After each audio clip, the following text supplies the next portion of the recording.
Good morning, everyone. It's Thursday. I think it's been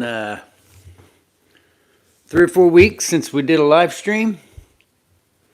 So hopefully everyone is doing all right. And we'll filter in here and be ready to talk about some cigarette lighters, old, new, whatever it is that you want to talk about.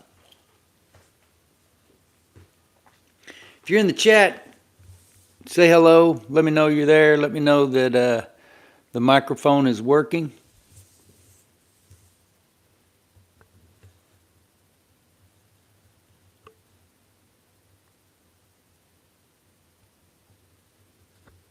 Have an impromptu setup here today. So we'll see how this works out. Have a variety of lighters there in the background.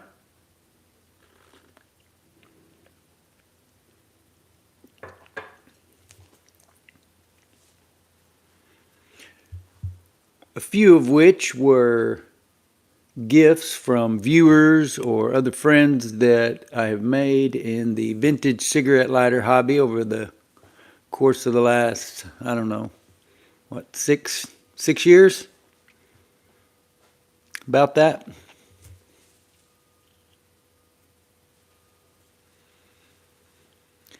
Hello, Mysterious Beard. Glad that you're with us today. Do you mind telling us where you are joining us from? You here in the States? Somewhere else around the world?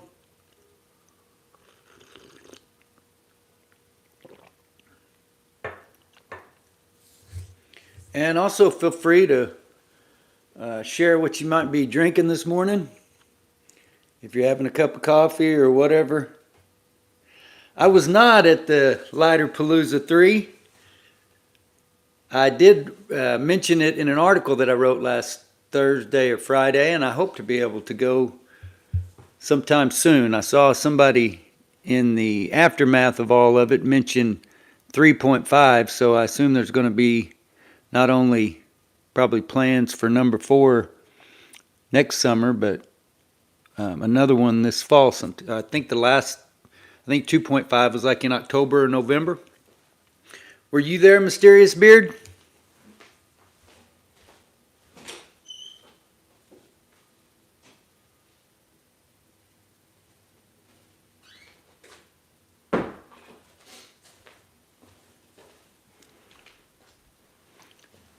Hello, Professor. Glad that you have joined us.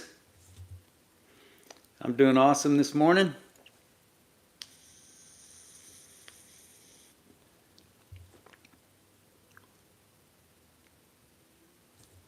I watched your exercise video last night. I had to find out what that was all about after seeing the thumbnail. That thumbnail kept enticing me every day, and I've been really busy for the last few weeks, so I didn't get over there to watch it until last night, but really enjoyed that. That was a very intriguing thumbnail that you posted for that video. It did its job well.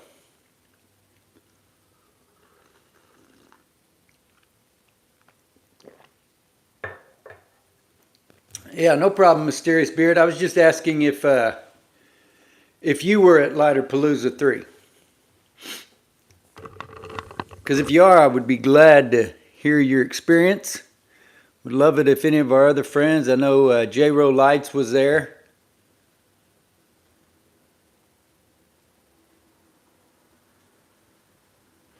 Okay, you were. So how did it go? How did you enjoy that, Mysterious Beard? Was that a good experience for you? Like I said, I know that several of the people that interact with on Facebook and YouTube, John of J-Row Lights, Bill Calkins, excuse me, several of the others, Zippo Rob Johnson, a guy that sells a lot of lighters, over on the Deal or No Deal Facebook group page.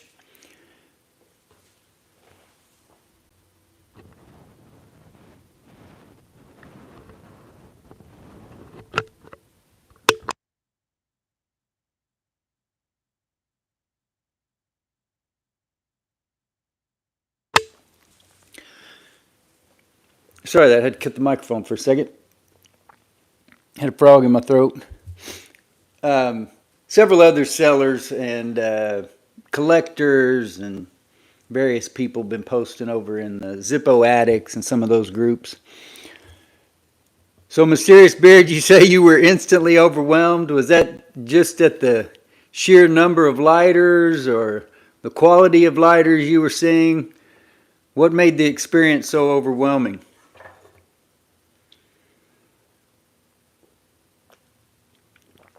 I feel overwhelmed sometimes when I hit on just the right eBay listing or other online listing of lighters, or walk into a flea market or antique shop around here and find a pile of lighters that I haven't seen before. I feel pretty overwhelmed, so I can only imagine.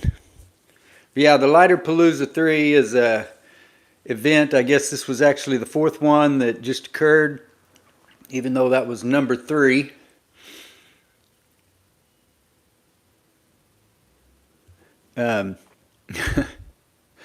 Trying to read while I'm talking here. That probably isn't going to go very well.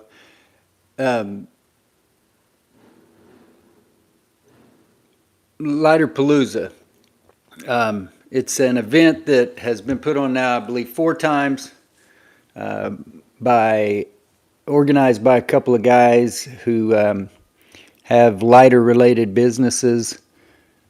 Chuck Riley, who does Riley 66, exclusive designs that Zippo prints on lighters for him, or embellishes in whatever different ways. Some of the 540 color wrap and all kinds of different applications, but those are his designs that are then produced by Zippo, a lot of them.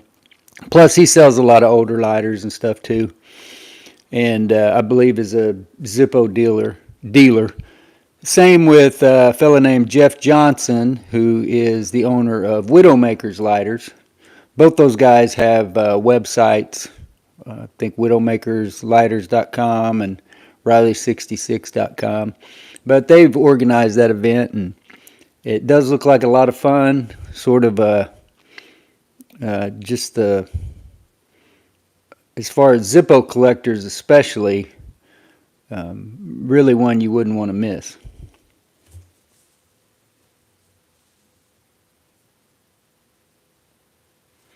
Yeah, I've had some. The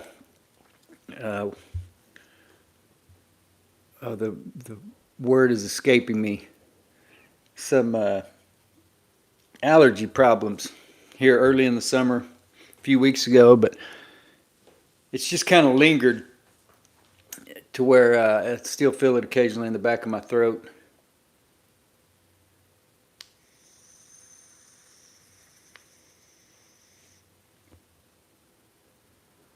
So were there any of those people that you met, Mysterious Beard, that stood out to you, or anybody's booth, or the lighters that somebody had? I saw that somebody had posted a picture of the pillbox collection that a fella named Mark Grubick owns, and I didn't take the time to count them, but I don't know, it might have been 50 or more. Several Zippo pillboxes, which is kind of a specialized collection, but Zippo nonetheless.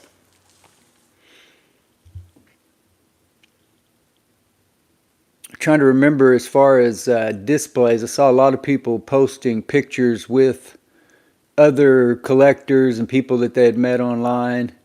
And that really is kind of the cool thing about the cigarette lighter hobby community in general, is everybody's all spread out across the world, and while there may be certain people, we have a participant or two who come along here for the live streams on a pretty regular basis. Our buddy Naphtha, who's located in Tulsa. I'm here in Deep Deuce of Oklahoma City. We've got Gnarly News, who checks in from time to time. I think he's in North Oklahoma City or Edmond. I'm trying to remember. Seems like we've had another Oklahoma, another Okie or two that have joined us. But A few weeks ago, we had somebody from Fort Worth, Texas, which is basically in the same neighborhood. But then, of course, you got all the others. I mentioned J. Row Lights earlier. I think he's somewhere in the South, Mississippi, Tennessee, Mississippi, I think. Bill Calkins is in Ohio. Of course, the professor is in Montana. And I think I asked you earlier, do you mind letting us know where you are located, Mysterious Beard?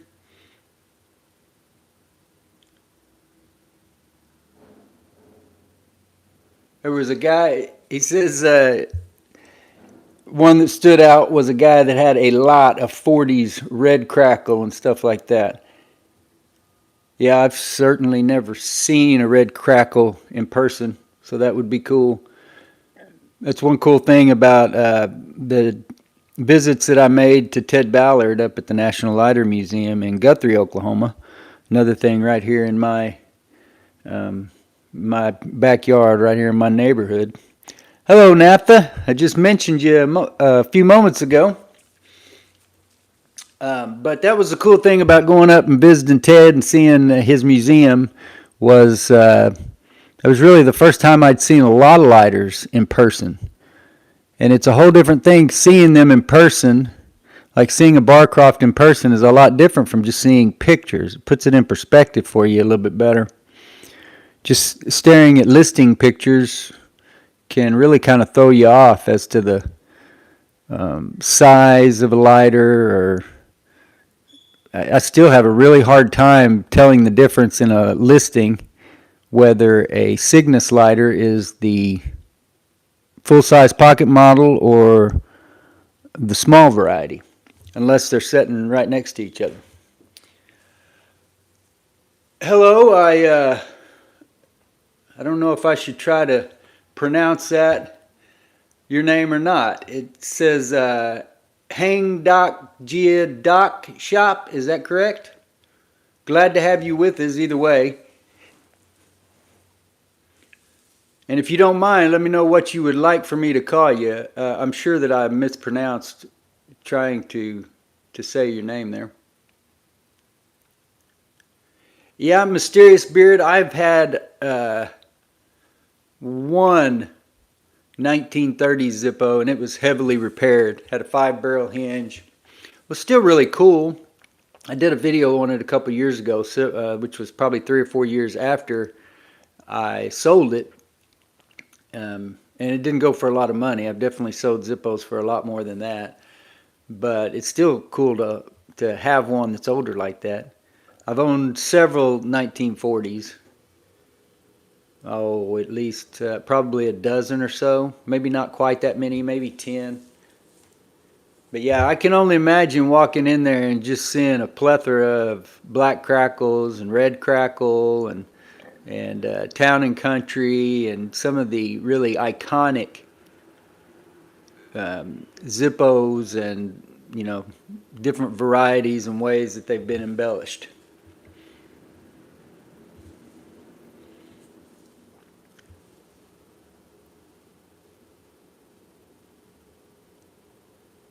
And also,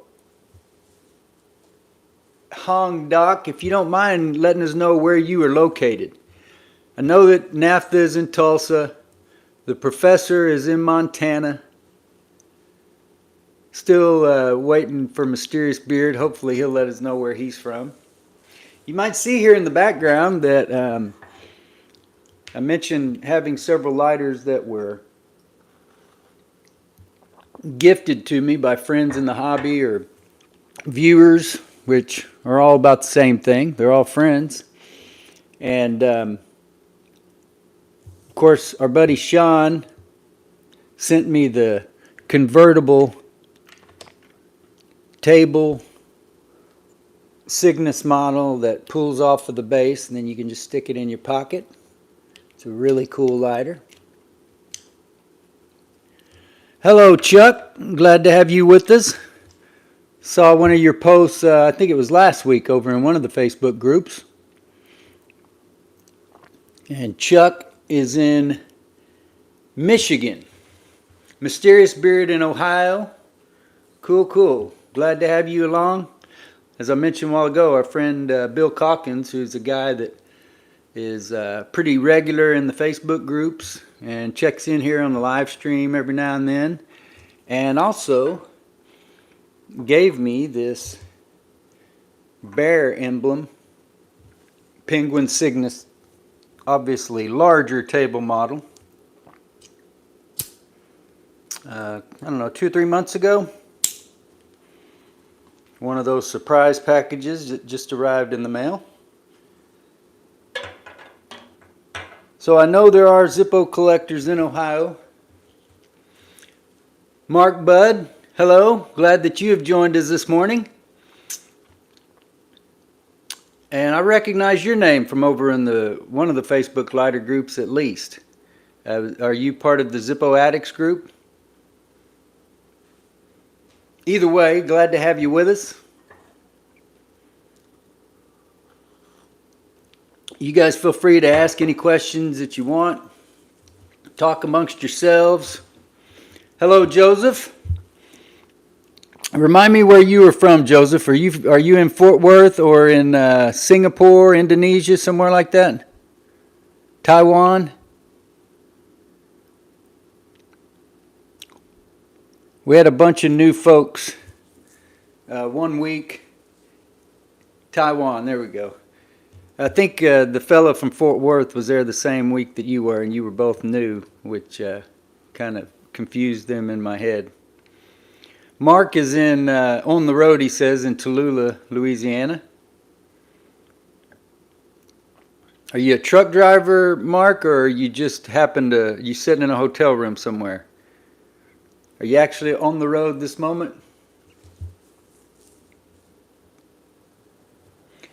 I don't know that I'd say good memory. There, Scott. I used to think I had a really good memory, and I did, but over the years, you kind of realize that certain memories, while you may have some recollection of them, there's also a sort of a conflagration between them at times. Sometimes I confuse two different memories that may be similar and things like that. So, parked, gotcha. Well, be safe, Mark, and I hope that you are able to join in and enjoy this nonetheless. Back during the pandemic, right before the pandemic, I don't drink alcohol anymore, but a group of my friends from high school, we were all getting together on a weekly basis for happy hour, which was the opportunity for a root beer and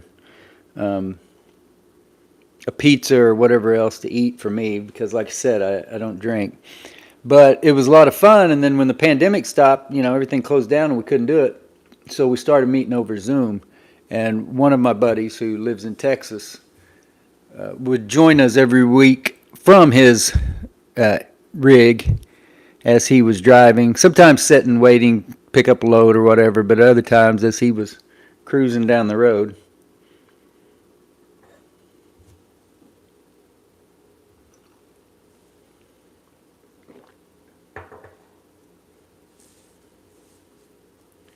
Yeah, no problem, NAFTA.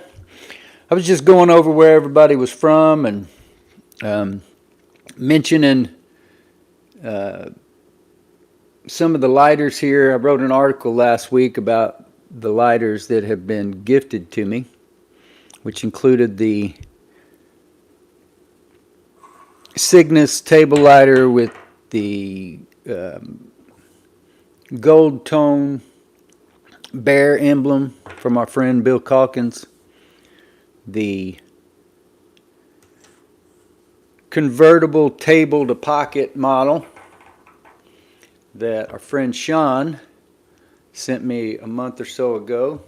And of course, most of you guys that are familiar with the live stream know Sean. He hadn't been with us in a few weeks, or in a few streams. We haven't done one in a few weeks. It's probably been a month since the last one, but Sean is one of our regulars. Also the JDH lighter, which was a gift from our friend Gavin Lannon. Hello, Keith. Glad to have you with us today. I was just thinking about you yesterday. I believe you have mentioned before taking care of your grandkids, which is basically where I've been for the last few weeks. My youngest granddaughter, her other grandmother, who is her normal babysitter when my daughter is at work, or daughter and son-in-law. My son-in-law is a police officer, so he works at a little bit different schedule. So it's not like all the time because he's like 8 days on and 6 days off. But when they do need somebody to watch her, then his mother is normally the one that does it. But she's been out of town for the last few weeks. So that was an opportunity for me to get to spend some good quality time with my granddaughter. Still have the Yellow Flame butane insert in the no slashes vintage look, and I think I will switch it over here in a little bit to the lighter, to the case with the slashes on it. See if we can put some wear on that one. Can't remember now. Yeah, that one had a ding on the bottom when I got it. I got all those lighters. The two vintage looks, along with the 2021 41 replica. We got all those in a lot for about 20 bucks, and each of them had just a small blemish.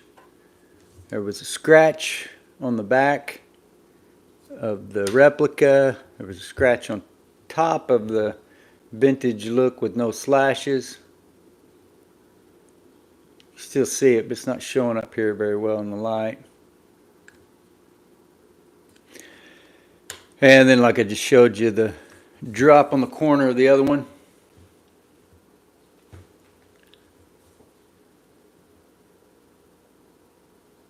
Okay, gotcha. Yeah, yeah. My oldest plays basketball. I haven't. He's played once here this summer. He broke his arm back at the beginning of the summer, so I haven't been able to get to his basketball games yet. But that's normally been a Saturday activity for him. But yeah, good to hear that you have been occupied in a productive way there, Keith. I know that I have.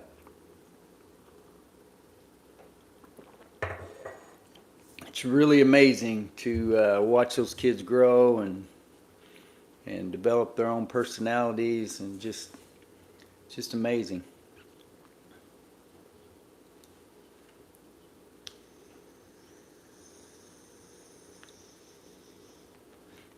Got more spare time in the fall and winter. Yeah, it seems like I do too. I'm not sure how that works out, but yeah, there's just no telling. I've made myself available whenever they need me, and then there's other times where they may not necessarily need me, but there's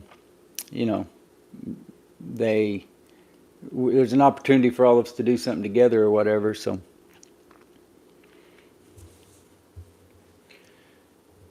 I hope to get back.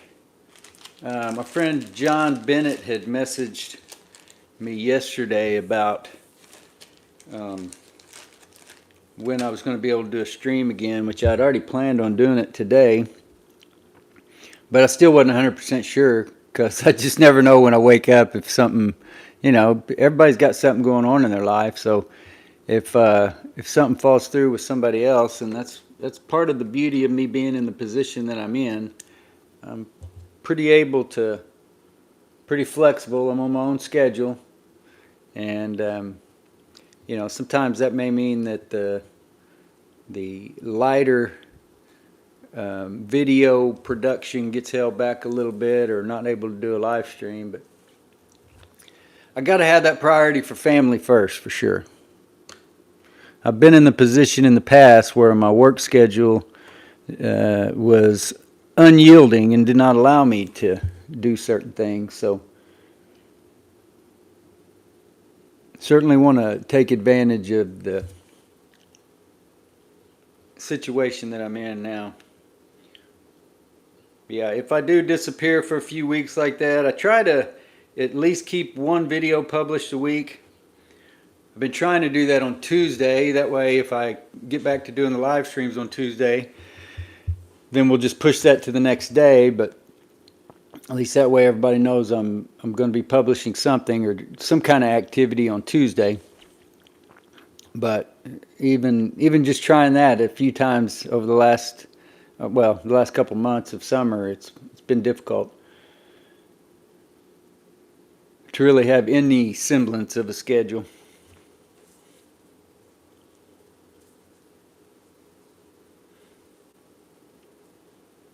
So, Mysterious Beard, if you're still with us, what did you buy anything while you were at Lighterpalooza 3? And were any of the rest of you there?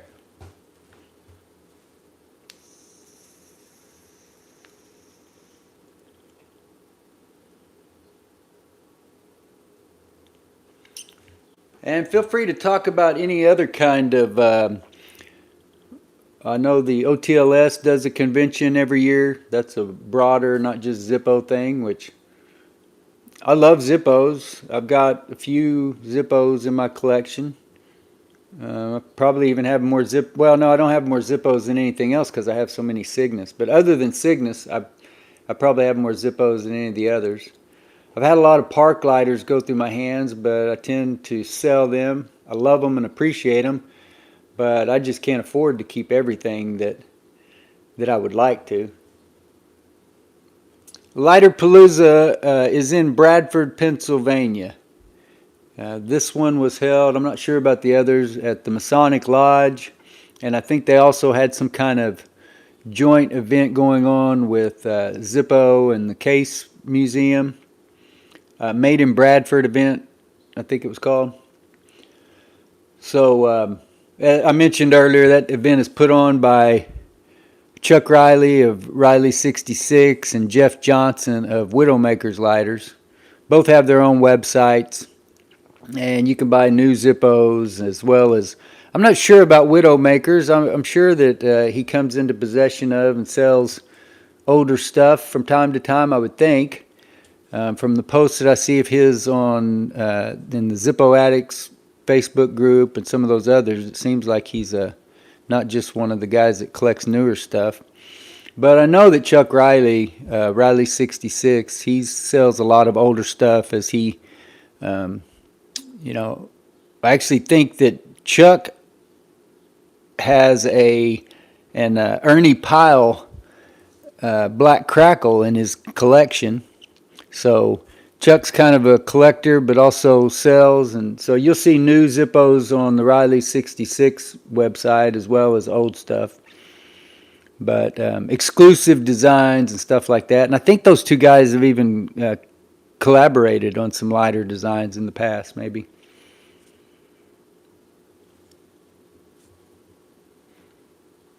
I've never been to a lighter convention either, Keith, but I have been a few times in my life. When I was younger, I was a really big sports fan, and from the time I was in about the 5th or 6th grade, collecting baseball and other sports cards became a pretty big deal. And I've been to a sports card convention a time or two in my life, including the national convention, which was in Dallas, Texas, back in 1994. It was actually, we were on our honeymoon. But it probably wasn't the most sensitive My wife was very nice to agree to go to that, but I probably should have done something else. We probably should have spent that time some other way. But I don't think I don't remember us even spending a large amount of time there. But those lighter or baseball card or sports card conventions were probably the closest thing that I can, that I have experienced where you walk in and it'd just be overwhelmed by what you might run into. When I went to those conventions, that was way back before the internet. A lot of them when I was a kid. So I'm sure it was a lot like with, lighter collectors. There were people that, had a Ronson lighter back in the day that they thought they might have the only one in existence because nobody else they knew or collected had ever seen one. Well, once you get everybody connected by the World Wide Web, you realize that probably a lot of that stuff wasn't as rare as they might have thought.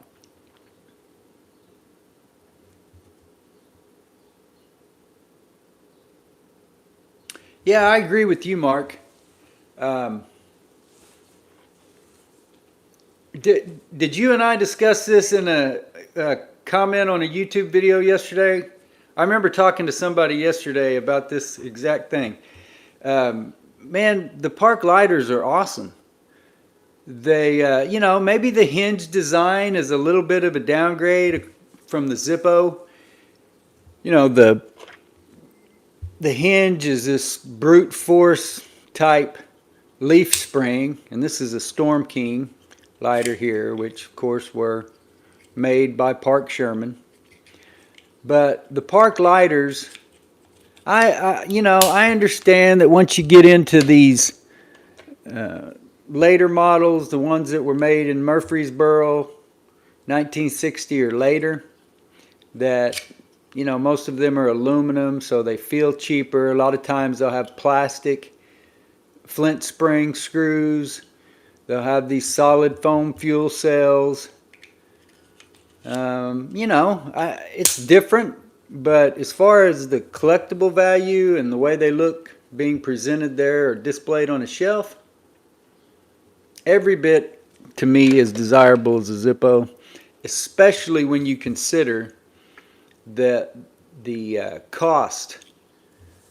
I mean, you can take and there are a lot of Zippos or a lot of park lighters that will have an advertisement on them that is identical to an advertisement that was on a Zippo. Both of them say from the 1950s or 60s, whatever, and you will pay a fraction of the cost for that park that you're going to pay for the Zippo with the same graphic on it. So I think a lot of people really do sleep on those lighters. And as far as the collectible value of them or the collectible appeal, I think that'll only grow as time goes on. I've written a few articles about that. I wrote an article talking about comparing the two, Park and Zippo. I'm a big fan of park lighters.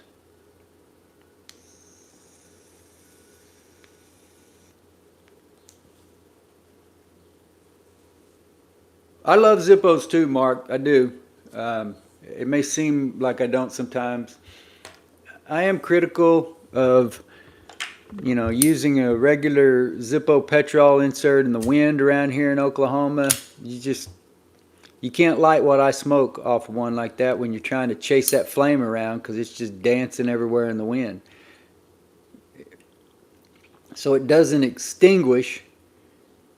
So it passes the fan test, but that doesn't mean that I can light what I need to light off of it. The same way, with that dancing flame, I can hold that out for somebody that's just lighting a regular commercially produced tobacco cigarette, and all you got to do is just barely catch the tip of that cigarette in the flame as you are inhaling, and it's going to light. Well, that's just a whole different experience than lighting some products that may be in a thicker wrap or a sort of blunt tipped cone where the paper has to be burned through. You're not just going straight to like I said, tobacco cigarettes, the tobacco is right there and it's been developed, dried to just the right consistency or moisture level to where, it's once you light it, it's hard to blow it out. The stuff that I smoke isn't so easy to light. But as far as the design, the history, everything about a Zippo, I love them. But I love all the others too. I love the Parks. I obviously love the Cygnuses. Yeah, definitely. But even a one hitter or a chillum, is might be easier depending on how big it is, how big the surface area is. Might be a lot easier to light than something with a thicker wrap or, a paper that's been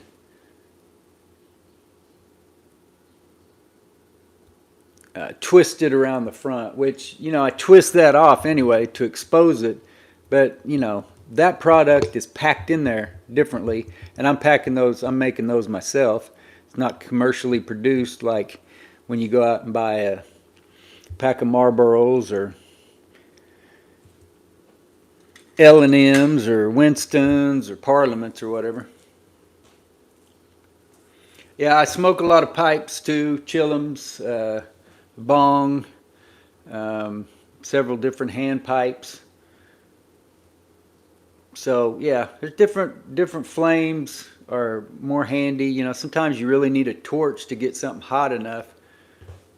I've got a beaker bong that's, I don't know, it may be 2 foot tall, and really the only way to effectively get it lit is with a torch. I don't even I've tried it a time or two and it just doesn't quite do good enough with the yellow flame butane insert. Some of the others, that yellow flame butane insert is great with some of the hand pipes.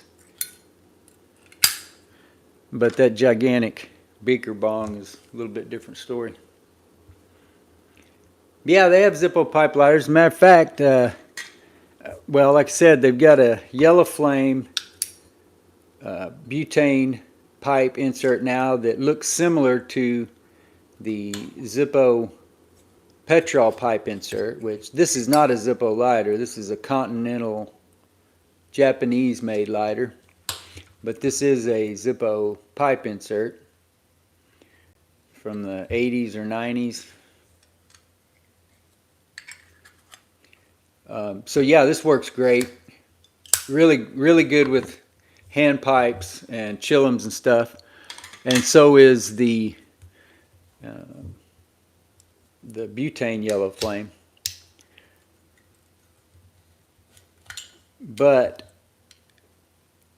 sometimes you need a torch, and that's what I'd use the jet lights for. But like I said, the only time I really need the torch is with that gigantic beaker bong. Did you look it up, Joseph, or do you have them memorized? That X, what did it say? Which lighter was that?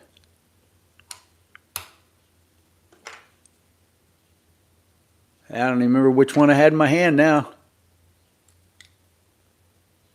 That's the custom. That's the other. I've mentioned the other three that were gifts. The table lighter from Sean, the table lighter from Bill, the JDH Zippo from Gavin, and then the custom etched marijuana theme Zippo from ZF77. So if you get a chance, go over and check that out. I think that was the latest article that I published over there. Was able to squeeze that story in this past Tuesday morning into what's been a really busy schedule. Oh, that's right. That's what I had in my hand. Yeah, it's from 97.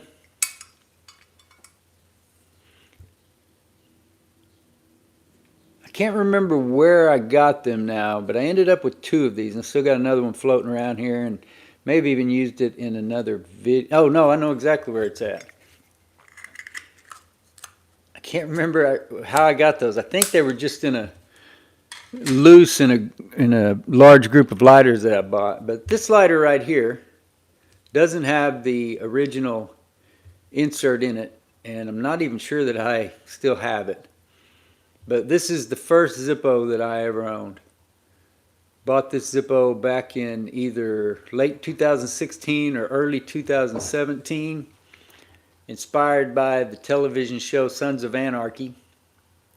And this is what started me down this entire road of petrol lighters, vintage lighters, whatever you want to call them. I don't want anybody to think that I'm discluding them by saying vintage if they only collect newer lighters. So I got nothing against that. I think you got a lot more value available to you in the older lighters. And obviously also some embellishments that you can't get on a newer lighter. But I'm a petrol lighter lover in general. So for me, that's what it's all about. Old or new, I love petrol lighters. Like I just said, I have to use some butane lighters. I use this soft yellow flame a lot, and I use my jet lights a lot. But I also always have a petrol Zippo on me and fueled up. And it looks like this one ran out of fuel here in the last day or so since I last used it, because that is the one I've been carrying for the last few weeks.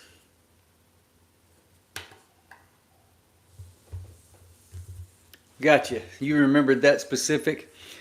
There are people that pretty much have it memorized.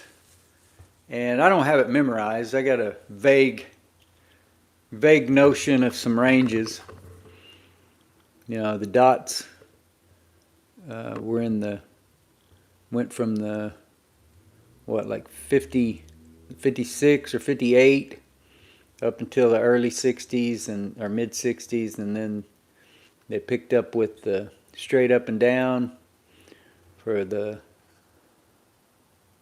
straight up and down lines from the mid 60s to the early 70s, and then they went to the forward slashes in a little bit later in the 70s, and then the back slashes in the 80s before they went over to the Roman numerals.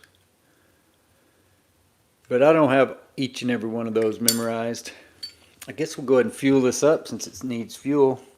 Well, maybe not. Maybe we'll give that one a break for a little bit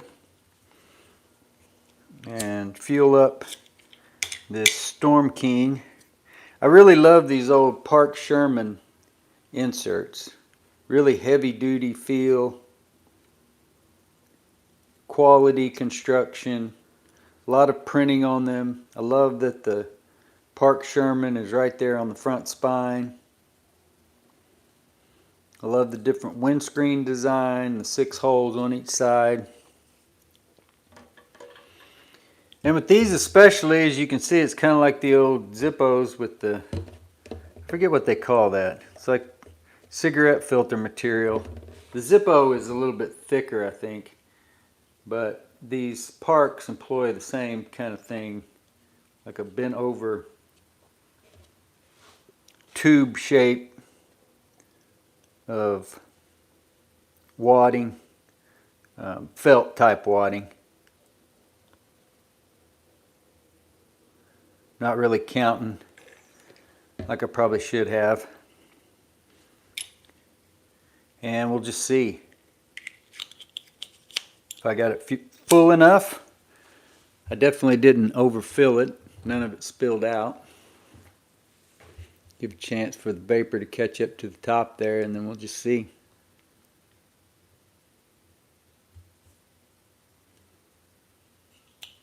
Yeah, that You know, ZF77, I think he's still doing some custom stuff. He's mentioned that the last couple times that I've dropped in on a live stream of his, which the last one was 2 or 3 weekends ago, I think on a Friday.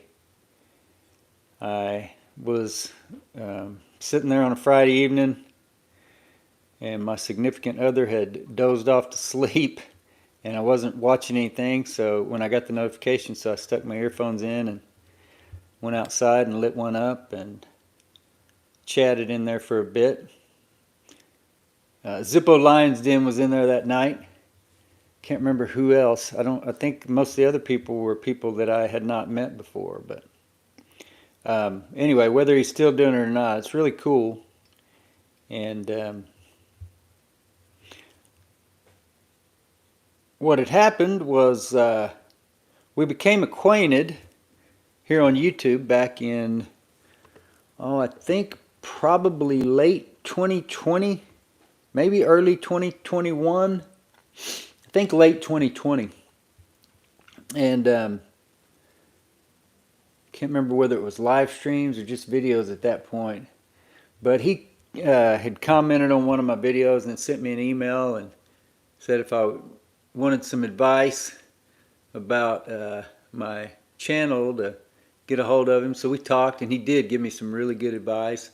And then over, I don't know, a few months or so, I had posted a group of old Zippos that all needed some work, hinge repair, that kind of stuff. And at that point, it wasn't really an interesting thing to me to have Zippo repaired lighters. So I'd put those up for trade on the dependableflame.com Facebook page or group. And then he and I had talked about, he commented on it, said he didn't really have anything to trade. And like I said, he had already done me a huge favor. So I just sent him the lighters. And I think it was 9 of them. And anyway, he ended up sending this one back. This was one of those lighters, which it has the arc insert in it right at the moment, which feels like it's stuck.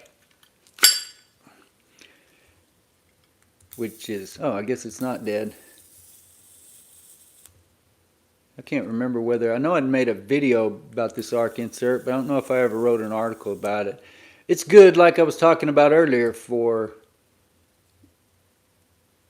commercially produced tobacco cigarettes that you can just stick right down on there.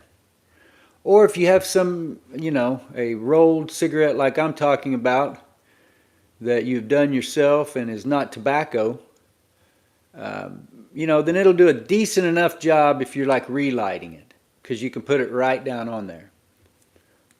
So I was pretty happy with this for the result that I got from it.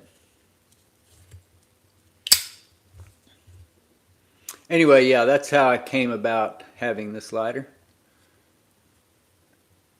And if I remember correctly, when he mailed it to me, he had actually mailed them for a few other customs that he was mailing out at the time, that he sent them all to Zippo Daily Fix. Zippo Daily Fix is another regular, or was back before we were not able to do the streams on a regular basis. So hopefully he joins us as well. But so Zippo Daily Fix had a hand in getting it to me. But yeah, cool custom. And I've got custom engraved Zippos, like the JDH lighter that Gavin gave to me. Things like that, but I don't really have any that have custom artwork like that.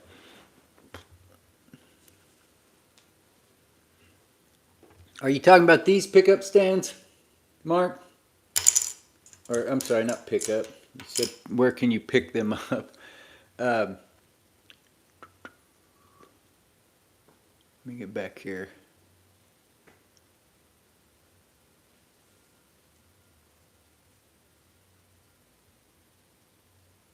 He says he's going to be done after this batch, Professor. Yeah, I think I've heard him say that before.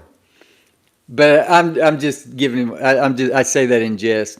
I'm sure that when he's making them, it gets to be quite a chore. but I think that he enjoys doing it, so probably sooner or later he'll get back to it in one way or another.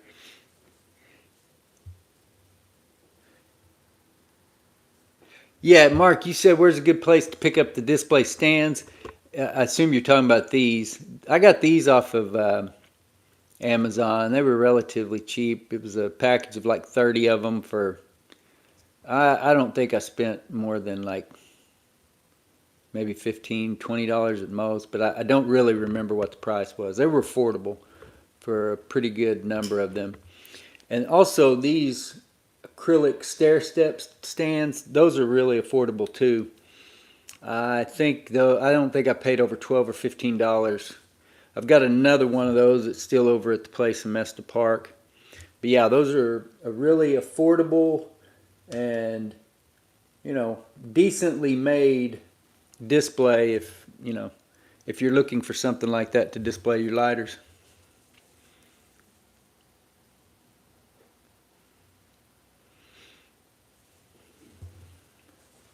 Yeah, there's always some kind of gear or tackle or something that you need for when it comes to when you start accumulating a lot of small items like this. So it's nice to have the, I get these containers at Harbor Freight, and that will, you know, I put everything in here in bags and bubble wrap, and got all my personal collection in here right now because I don't have enough space to have it all displayed. But it's always good to have stuff like that handy. And like I said, something, even when I had everything put away, it just didn't seem right that I didn't have a way to display any of them. So that's why I got these couple of stands. And I've made a few videos from those stands over the years, not very many. Not near as many as I have here from this stone surface or the sort of, I don't know what you'd call that, decorated corner that I have set up over there in the place in Mesta Park.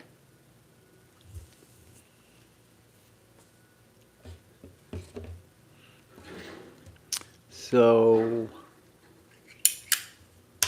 I filled up this one to keep in my pocket for the week. And yeah, we did get enough fuel in it, so. Yeah, I agree with you, Mark. The Storm King, Park Sherman, you'll run into some of the later ones that are just marked Made in USA and don't have any kind of marking, not even on the insert.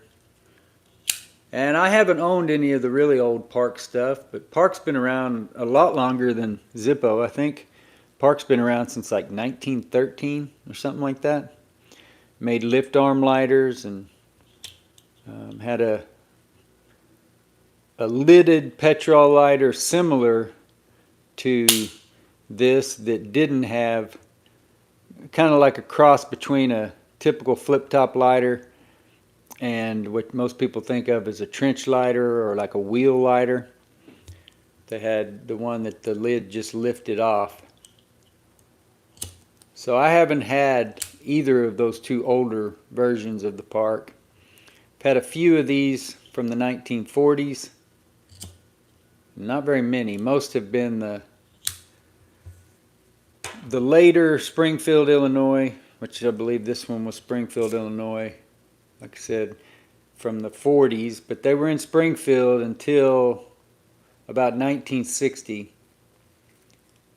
And according to an article on the Toledo Bend BCL site, that was around the time that a New Jersey company bought Park Sherman or Park, whatever, the Park Industries, whatever it was known of at the time, and moved it to Murfreesboro, Tennessee.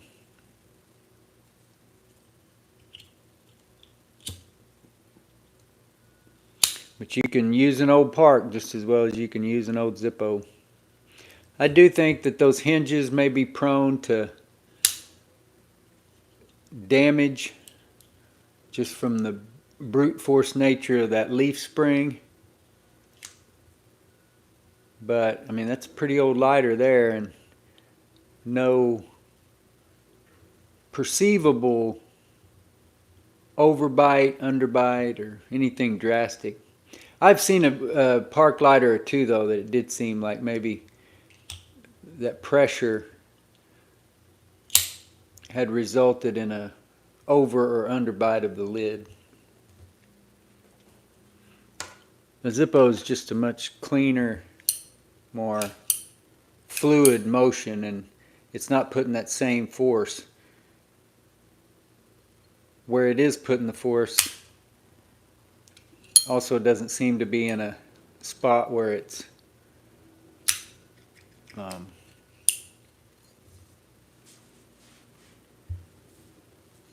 can't think of the word, where it's like vulnerable to that putting the whole thing out of whack or anything. But the way the Zippo hinge works also, I more than once as I had one open in my hand, I've wrenched the lid crooked. Not from an incredible amount of pressure, just from the way that it fell or got caught between my fingers. Done it with the etched leaf design. I remember specifically doing it with that one. I remember doing it with another one too, but I don't remember what Zippo it was. But those parks I don't think would be quite as prone to that.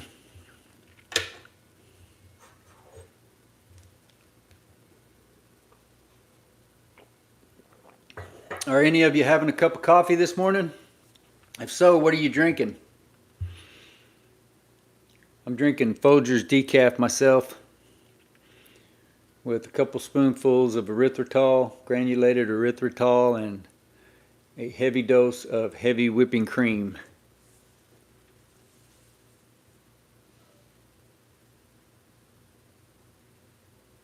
Cool. Brown and Bigelow made some cool lighters. I've owned several. Brown and Bigelow, I think, made the Ready Light. They also made the Windmaster. Hello, old Henningsen. Glad that you have joined us. Also appreciate your interaction over on the DependableFlame.com Facebook group and page.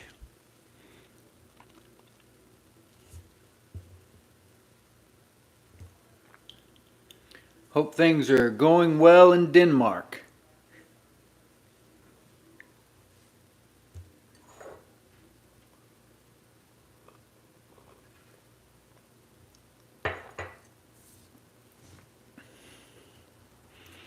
I have refilled this lighter oh no, it's been more than once. It's been at least twice. 2 or 3 times now off camera because I needed it and I didn't have time to make a video.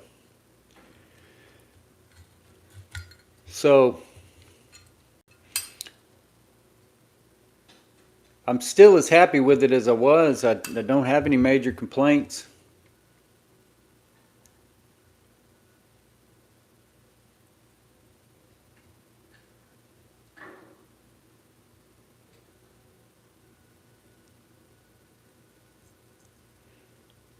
Community coffee. Okay, yeah, I think I've heard of that.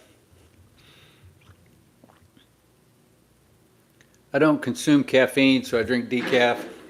I don't consume sugar, so that explains the erythritol.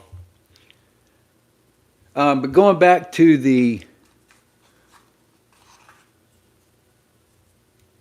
Yellow Flame butane, I'm going to put it in this Slash Corners vintage look and carry it in that one for a while. I really like the vintage look because of the extended, at least it feels like you've got an extended, yeah, maybe barely. My fingers are somewhat short, so this seems like it gives me a little bit more area to hit that lid. Feels like that might need a little bit more silicone spray, which that's been 3 or 4 weeks now. Or maybe I need to get some grease, like can't remember who that was. That was Professor or somebody else that suggested that I use silicone grease on that.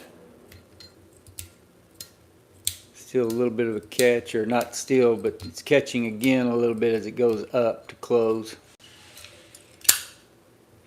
Anyway, that's going to be my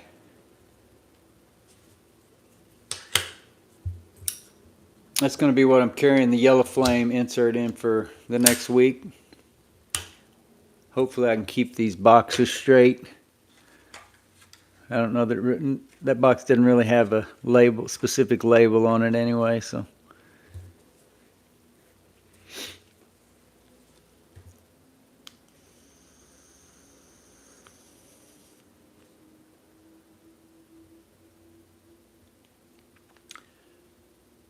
No coffee in your house, huh? Not even decaf?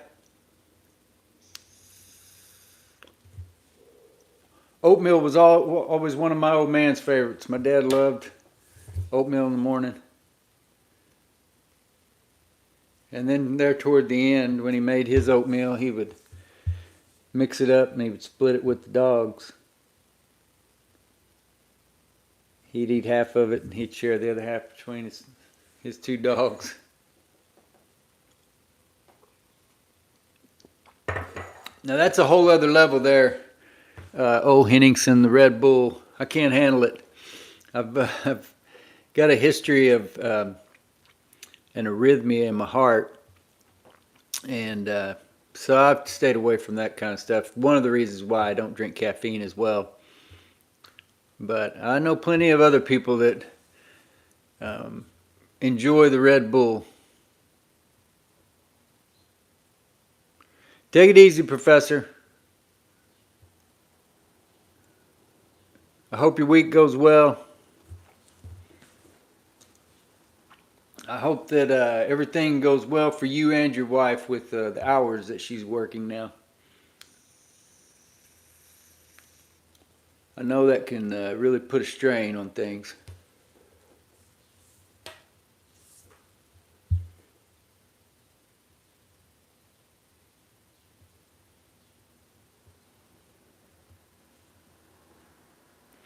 Yeah, I always like those pictures. I don't know if you guys have seen them.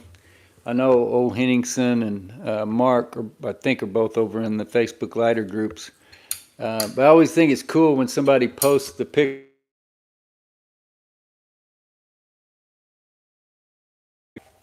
Sorry about that. Hopefully that didn't knock me off line.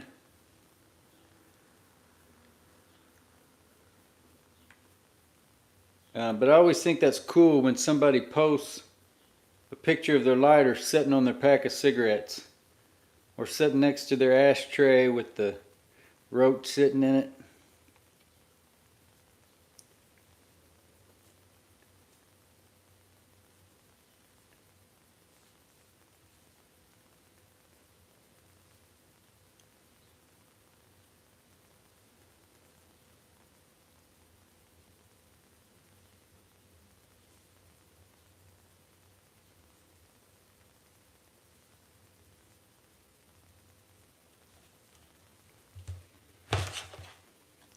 But if somebody posted in I don't remember the exact name of it.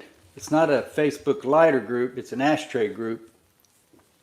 And somebody posted over there a while back about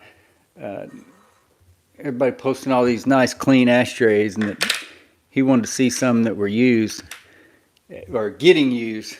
And I posted one, and I don't know, it got several likes and several comments. And then a few weeks later, I posted another one, and I don't know, I guess the admin of the group didn't like it because the post never appeared. But I had included some medical marijuana products or a medical marijuana product in the ashtray. So I think maybe they just took issue with that. I think they just took issue. They were afraid that they might get a mark against them in their group or something. I think you can post that stuff on Facebook in your group just fine, as long as the other people aren't complaining about it, and as long as you're not trying to sell it. Could be wrong though.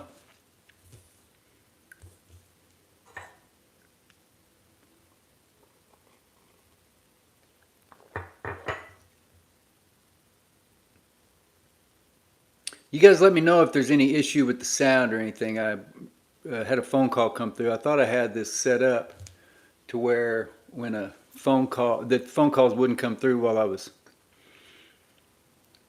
on YouTube. So I obviously need to revisit that. Must have somehow gotten taken off of there in the last few weeks. But let me know if there's any issue. I may need to restart the stream, or I've had to in the past. Looks to me like it's still up.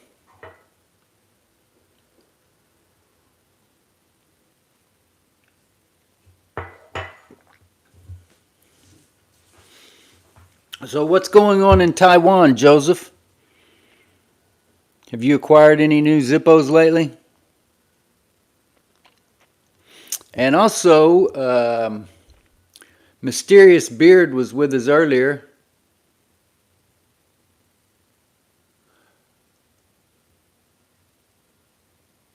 And I just now realized that Dominic Wallace, if you're still with us, glad that you joined us today. And sorry that I missed your comment up here earlier. Yes, if I have a postal address, and I do, you can find that on the Contact Us page at the website, dependableflame.com. But glad that you have joined us, Dominic. And Mysterious Beard had mentioned earlier that he was at Lighterpalooza 3. If anybody else who's listening was at Lighterpalooza 3, feel free to join us in the chat and let us know what you thought of it. If you had a good time. Mysterious Beard said it was overwhelming. There were so many cool Zippos, so many old cool Zippos.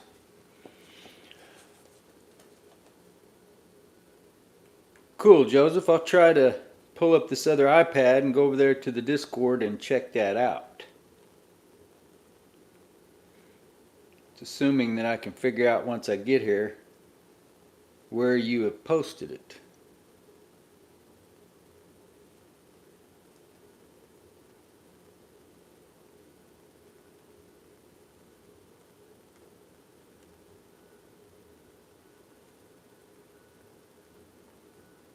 That's where I run into problems.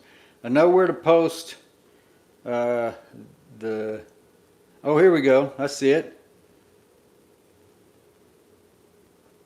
And that is that a skateboarding Zippo there, Joseph? XV Ice, what is that? Sometime in the 90s? Yeah, and the insert matches. Are you a big skateboard fan, Joseph?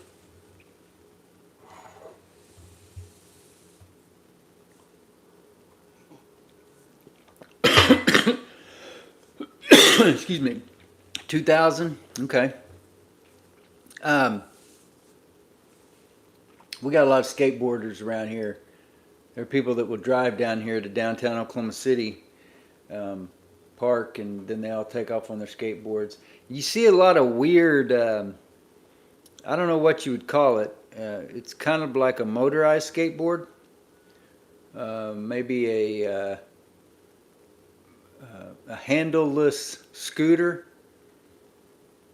It's definitely motor powered of some kind. But then there's also these weird one-wheel contraptions that people ride around the streets. You like the art? Yeah, I get that. Yeah, I've had plenty of lighters over the years that it was just the graphic, even though the subject matter didn't necessarily appeal to me, the artwork did. Yeah, that's a cool one. How big a collection do you have, Joseph?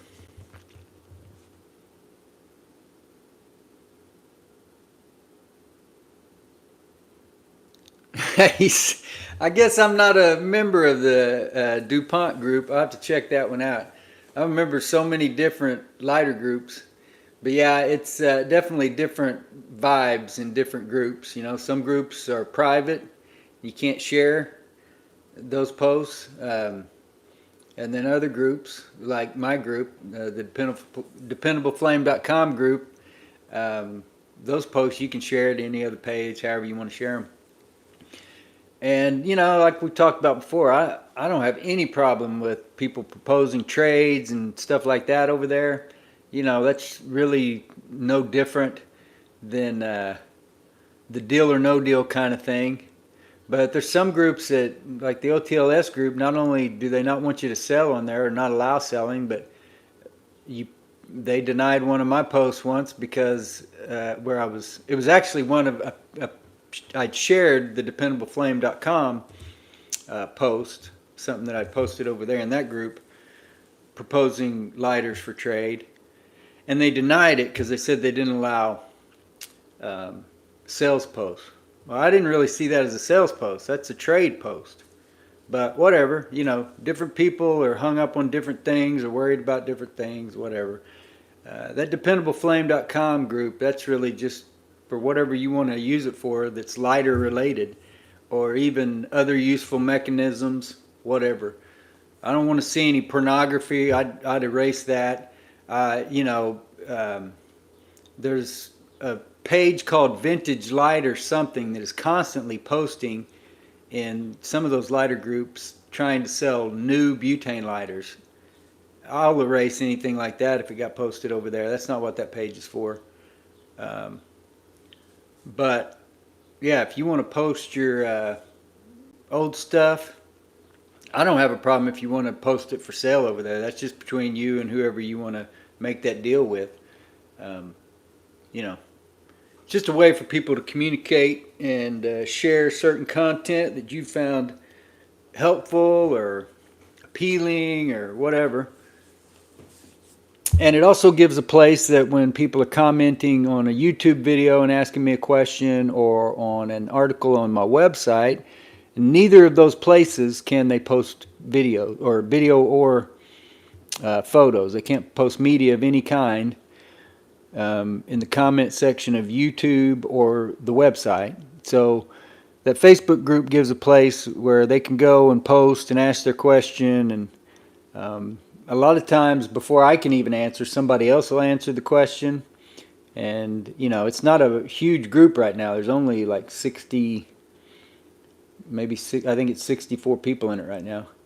But it's growing a lot faster than it was, considering I created that page like 6 years ago. It's grown a lot recently. So of all the social media that I've created in support of the dependableflame.com website, and that includes Pinterest, Twitter, Facebook, YouTube. I consider that a social media. I can't remember. I think I've created a Instagram, but I don't even think I've really I don't think I have posted any content over there. So anyway, my point is, of all those different social media outlets, Facebook was the longest, it was the hardest to get traction. But now that it's started growing, it seems like it's growing at a pretty regular rate. Okay, Joseph, so you got about 24 lighters. I'm trying to think. Of the Zippos, I've sold a few lately, and I've sold a lot of the Parks that were in my personal collection at one point. But yeah, I probably don't have quite that many Zippos. I might have 15 or 20, and then I've got 21 Cygnus lighters, a few Park. Man, I don't really have that many. The others are mostly like theme type. Like there's a couple of Japanese made lighters that what people call Zippo knockoffs that remind me of my dad or one of my uncles, things like that. don't have near as many lighters that I've set aside to my personal collection as I did a year or so ago. And I probably need to thin out some more. I struggle at times. This Bob Dylan lighter, which is really cool. High polished chrome, double-sided. I think this was tour merchandise.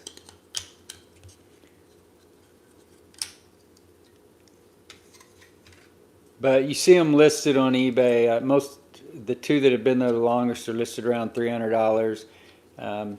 I think I could put a $100 bill on this and sell it here within a week, but might even reasonably be able to make a little bit more if I wanted to wait a little bit longer.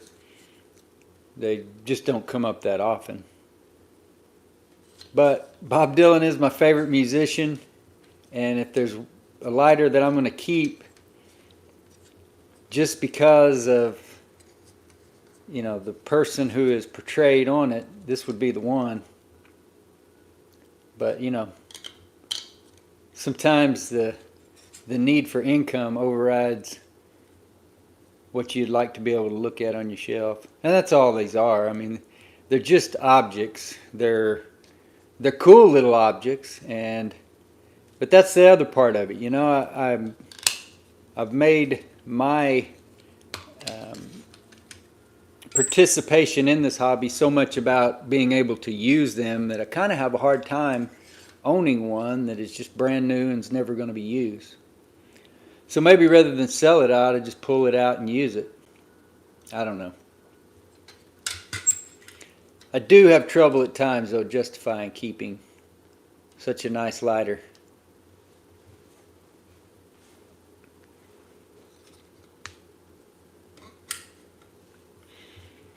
Of course, if I sold it, then I could just start looking for another one. I've actually owned two of them.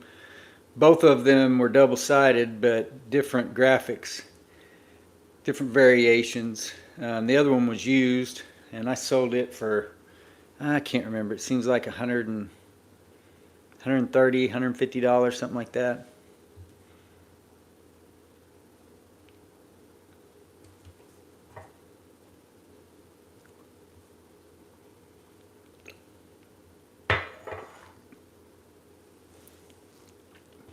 Mostly Zippos. Yeah, I think a lot of people are like that. And, you know, like I said, Zippo's what got me into the hobby to begin with. No, that's not it. Where'd it go?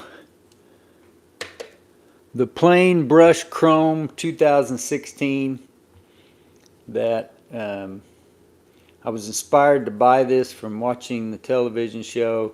Well, I should say not just watching, but streaming, binging the television show Sons of Anarchy. And every time Jax Teller would hop off that motorcycle and go walking across the back of the club there, he would pull that lighter out and light his cigarette. And I was curious what that was all about.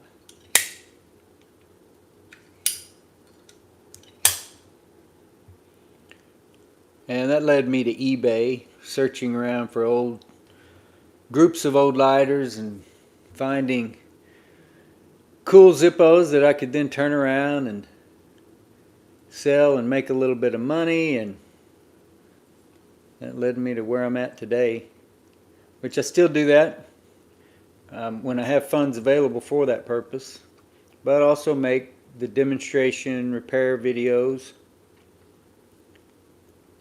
and show and tell videos and all that, and just generally try to promulgate the hobby. That is 2016. I think the month is I.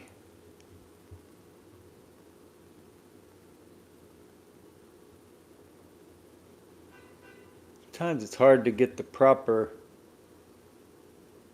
lighting to be able to see the markings.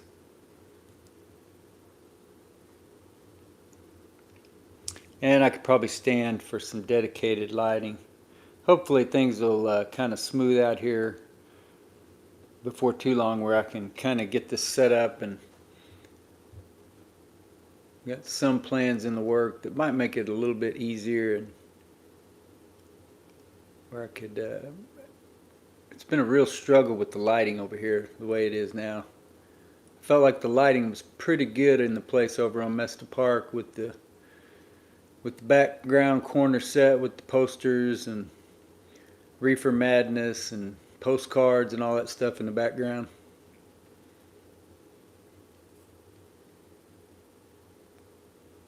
So, deal with what I got.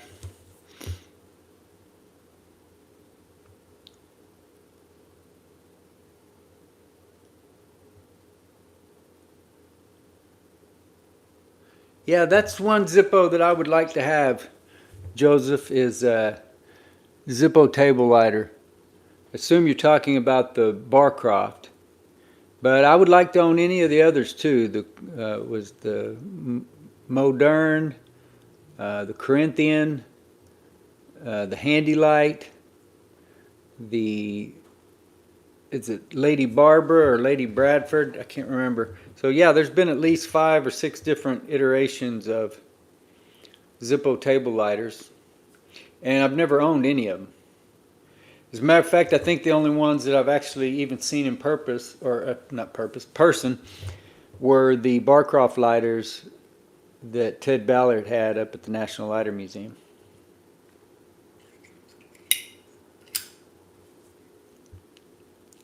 I know I've talked about this lighter in a live stream before, maybe even videos, but I don't think I've ever had it on hand or made a video about it. And like I said, I don't even have the original insert anymore, or if I do, I don't know where it's at. But this was the original Zippo lighter that I ever owned.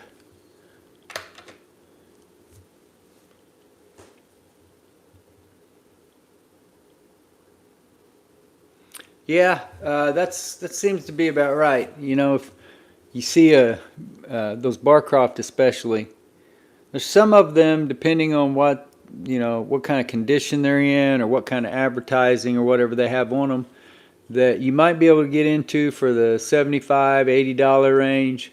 Maybe if they've got a little bit of damage or some paint missing or something like that. But the ones that have, cool advertisement or graphic and all the paint's there, really good lighter, those are going to go for $100 and up.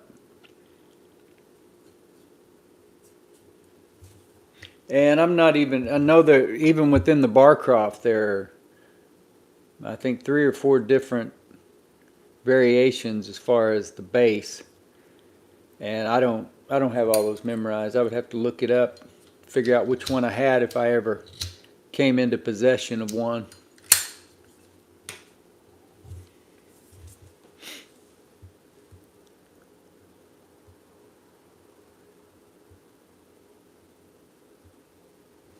I hope I didn't miss anybody else's comment.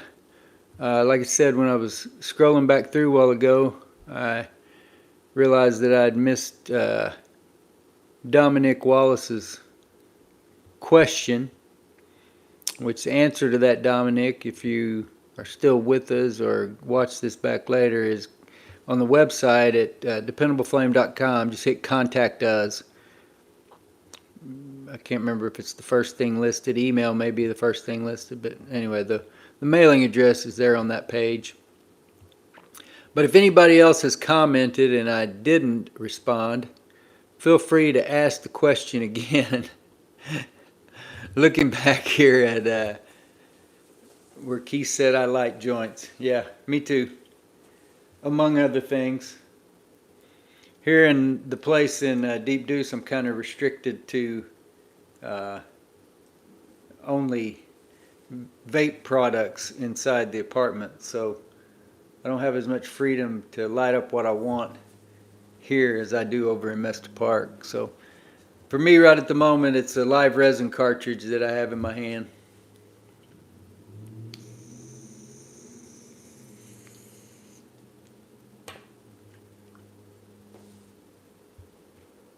Which, as we talked about on a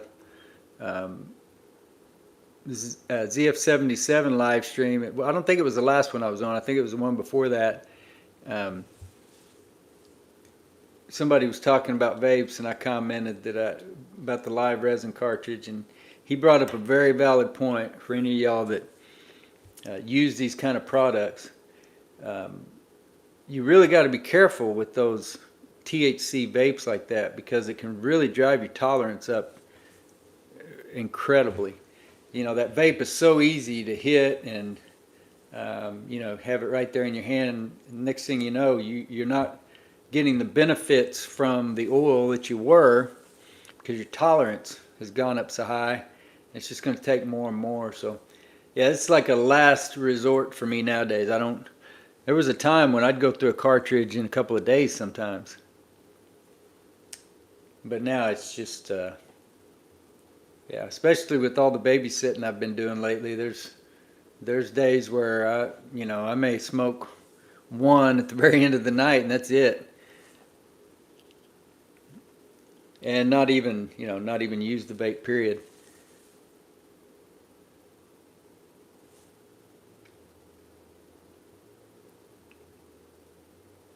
But it is a fairly quick and not as invasive, and the odor of the vape cartridge is not as offensive to people as the smell of burnt cannabis.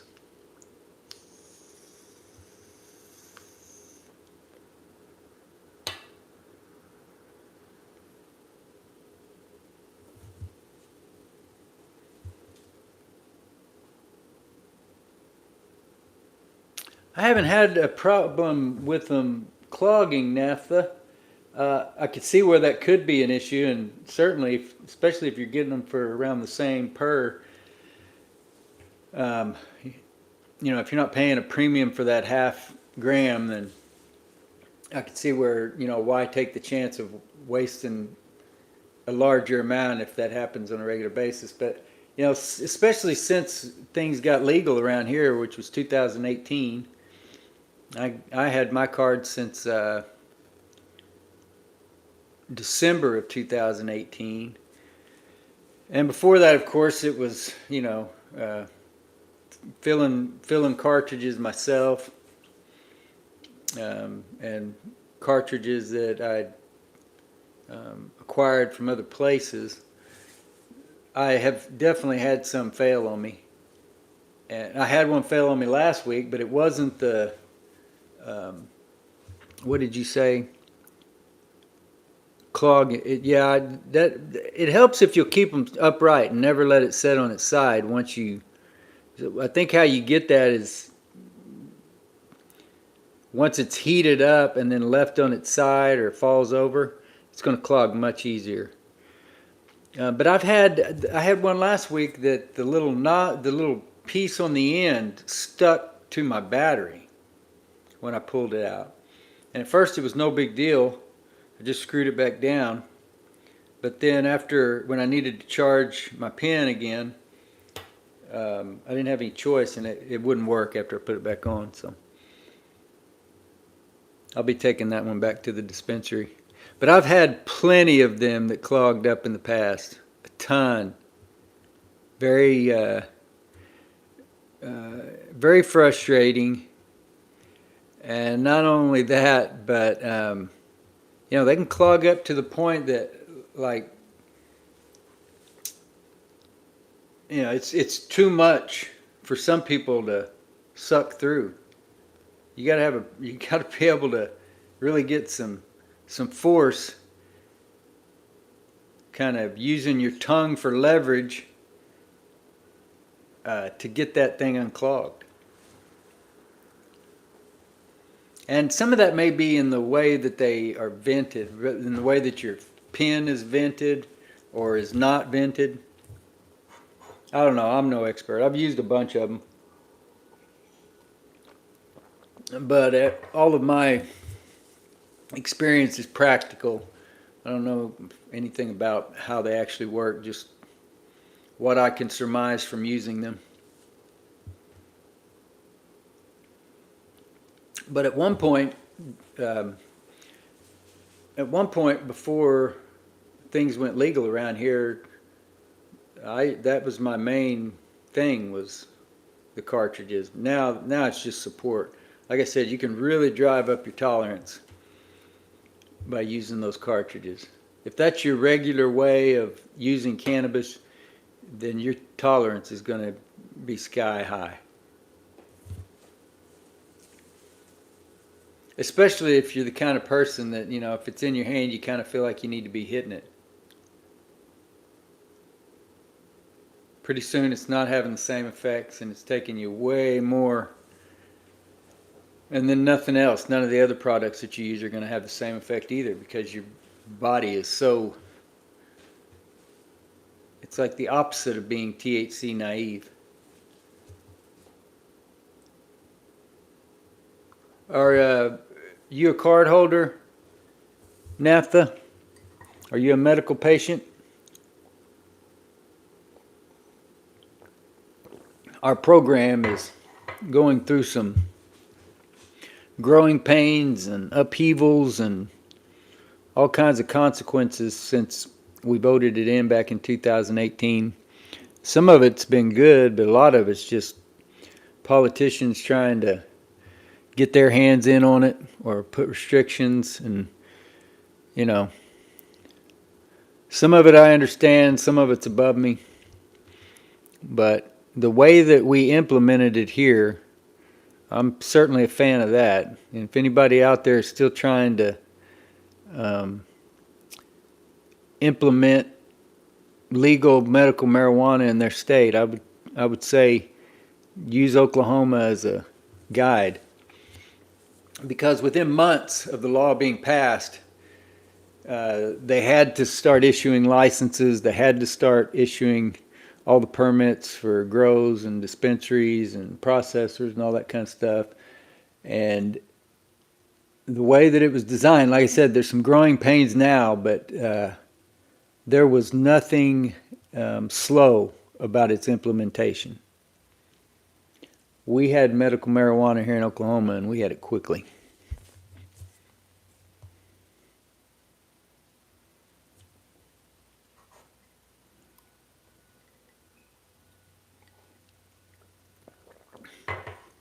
Then this past, I guess it was this past spring, we had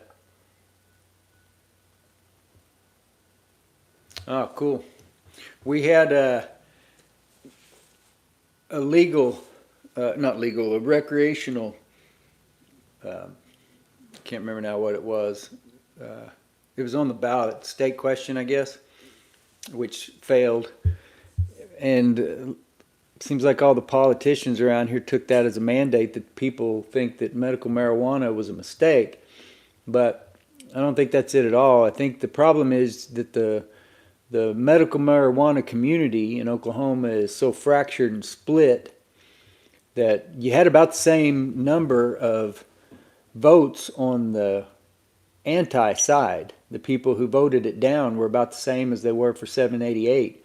But on 788, you had way more people voting for it. So that side was motivated. The no side was motivated on rec this past spring, where the marijuana community in general was not. They've been split on it going back all the way to when 788 was implemented. So I don't know. It's a complicated issue. I think it's something that should be done. I think, especially the way that we were going to do it. I don't remember. 820, I think, was the state question, and that would have provided for expungements, those that are still sitting in prison for things that many of us do now openly every day, as far as transporting it in our car or having it on our person. So I would certainly like to see those people let out of jail, if nothing else.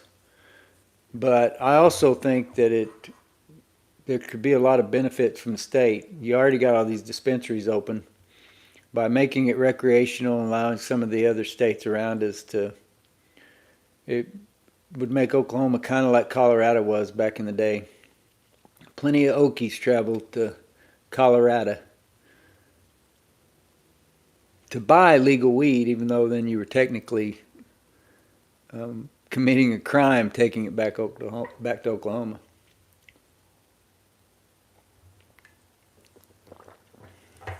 It's a complicated issue, but I think it's not as complicated as these politicians want to make it seem.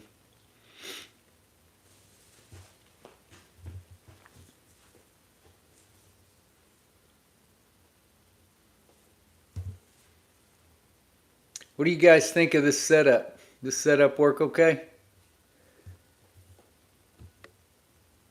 Got that's about perfect there. I got things in the background. I'm shooting here in the kitchen. Like I said, I don't have the background that I have set up over at the place in Mesta Park. And I was kind of tired of shooting down into the bar. I wanted to just be able to sit here and look at the camera. So hopefully this works out okay for now, but I do hope to have the other traditional background that we've had set up over here pretty soon.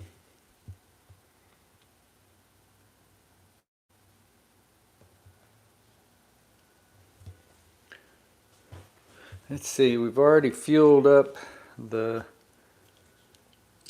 Storm King. I have not fueled, I think I just fueled this one up yesterday or the day before that, so it shouldn't need it yet.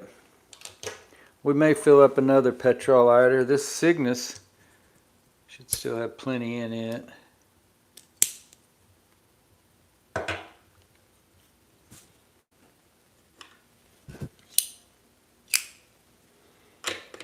And then in addition to butane, I forgot earlier that I still had the arc insert. So the way that works, you don't just push the button, you got to push it twice, quick in succession, and hold. And it's good for lighting stuff that like I said, commercially produced tobacco cigarettes where the product is exposed and you can just stick it right down there on it. It works pretty well. I've seen a lot of complaints about it, but I think that's just people that kind of had an unreasonable expectation. You just can't expect too much knowing that it's not a flame. You're going to have to touch it down there to that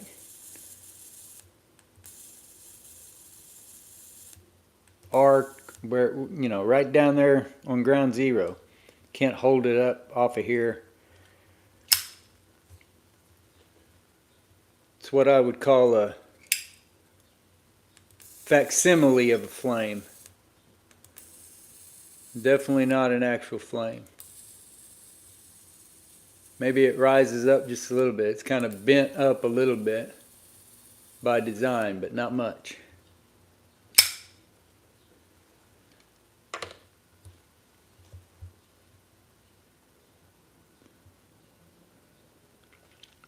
Are you talking about 788 naphtha?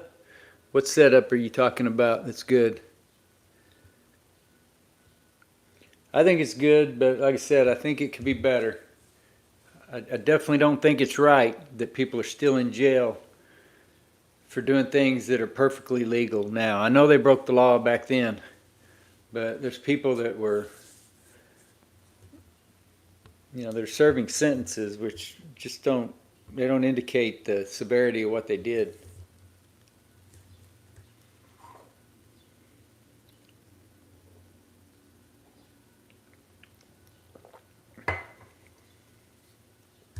Oh, gotcha.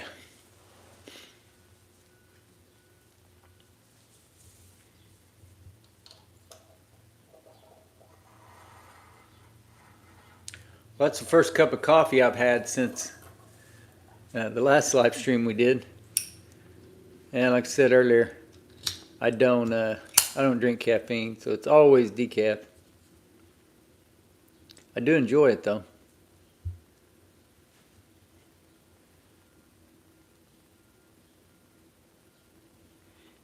Hello, Luscious Collectibles. Glad that you've joined us. What kind of coffee do you drink? You say you love coffee. I was just talking about the decaf that I drink. I just buy the cheapest, whatever. If it's Folgers or I think that's what I'm drinking now. Usually great value though, if I can find that. With a little bit of cinnamon and a lot of heavy whipping cream and erythritol for some sweetener.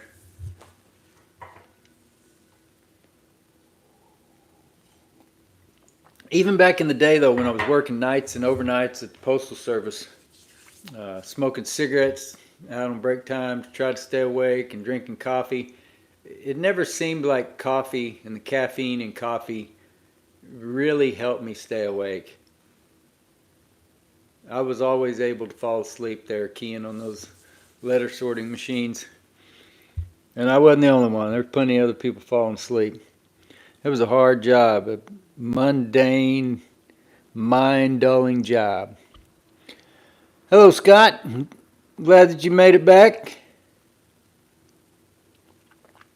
So, Scott, you said earlier that there's no coffee in your house. You wouldn't drink decaf either? No coffee at all? Is it just the caffeine, or what is it? Do you have or it's just something you never drank? Like I said, I don't drink caffeine. I will drink it. I don't have anything against it. I do think that caffeine is a more dangerous substance than marijuana. I definitely believe that. I had an incident back in, oh man, probably the 90s. No, probably the early 2000s, where I was hungover, drank a bunch of coffee, and went out for a ride with my dad, and I thought I was gonna die. And it wasn't just at that point, the Huntington's disease, we didn't know it. We wouldn't know it for probably another 15 years after that. But some of the effects of the disease had, looking back, it started to set in. So I probably should have been scared for riding with him, but it was more than that. It was like a panic attack, nervous breakdown kind of event.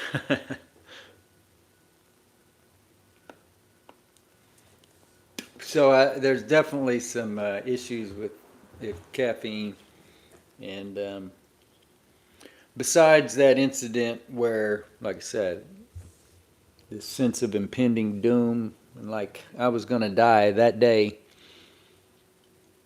just the heart issues that I've gone through are really the number one reason I don't. Occasionally I'll have a sip of Coke or something like that, but that's extremely rare.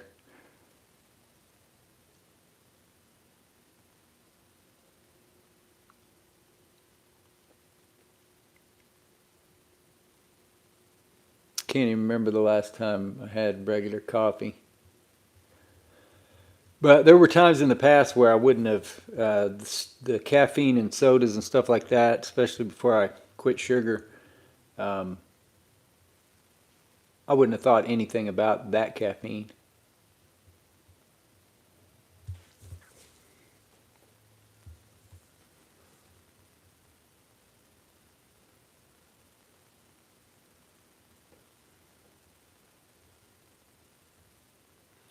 Roasted barley drink.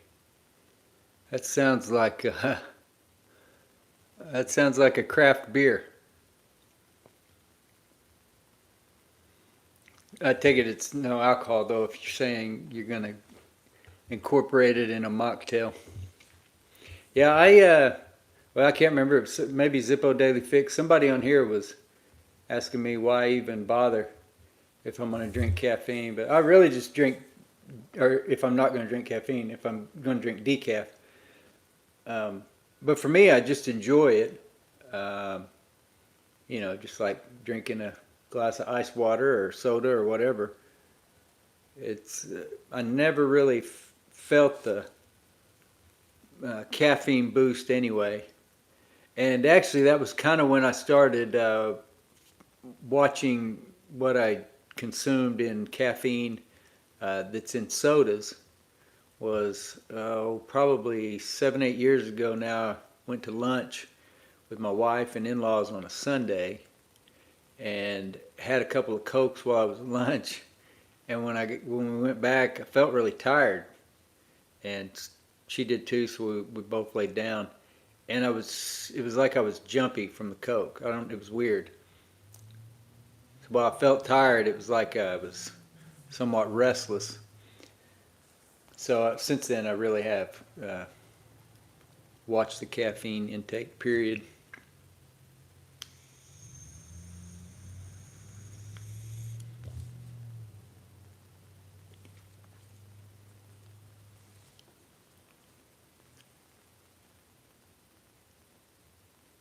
Definitely not the decafs, huh?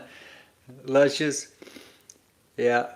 Well, I got so many coffee drinkers around me.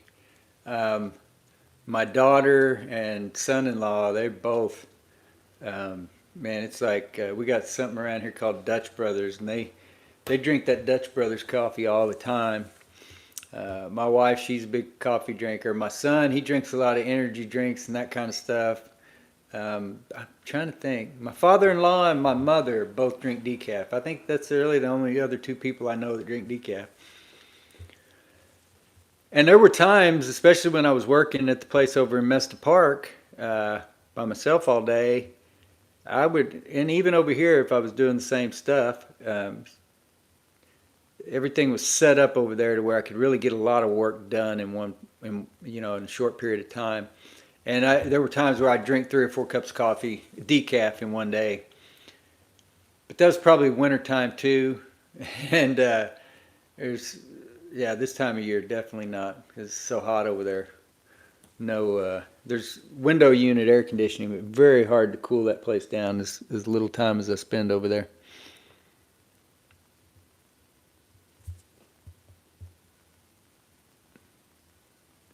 Payroll, huh? Is this something you can buy at uh, the super center or your other grocery stores? It seems like Winco and Walmart both have a kind of a dedicated, um, well, what's the word? Foreign just sounds wrong. International or what you would call it, but like drinks that originated in other countries.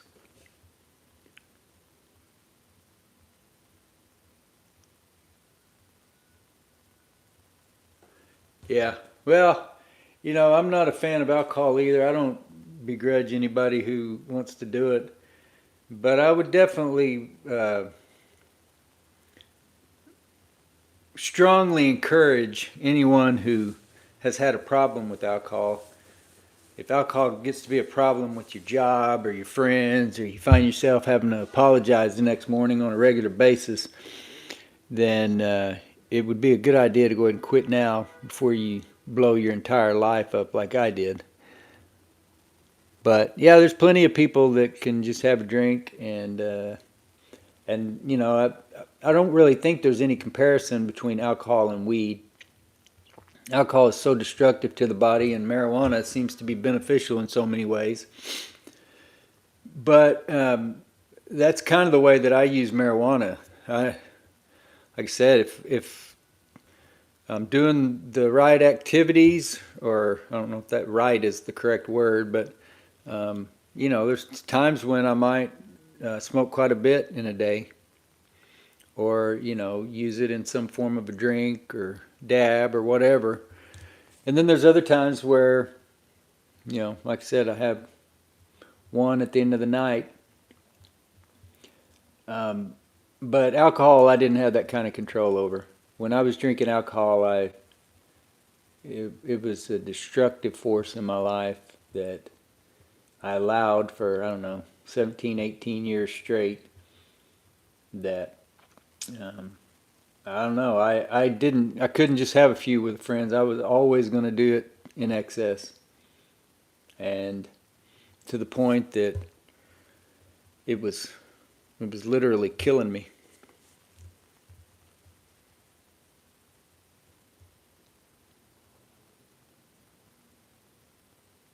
Yeah, that's kind of what I was getting at there, Scott.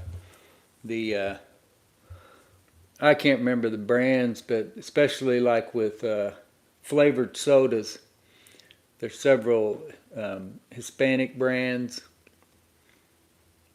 and what was it? Yeah, some Asian brands. Yeah, yeah. So is that the Brazilian? I guess that would kind of be. Is that? Would you find that with the Hispanic stuff? Brazil is South America. I know it's not exactly.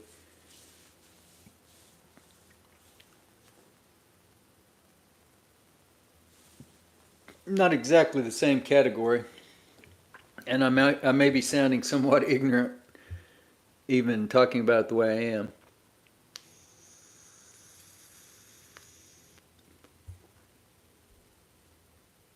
But I'll look for that payroll when I happen through that section the next time.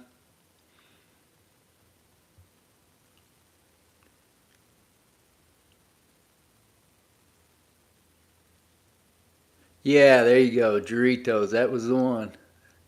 It was back there somewhere.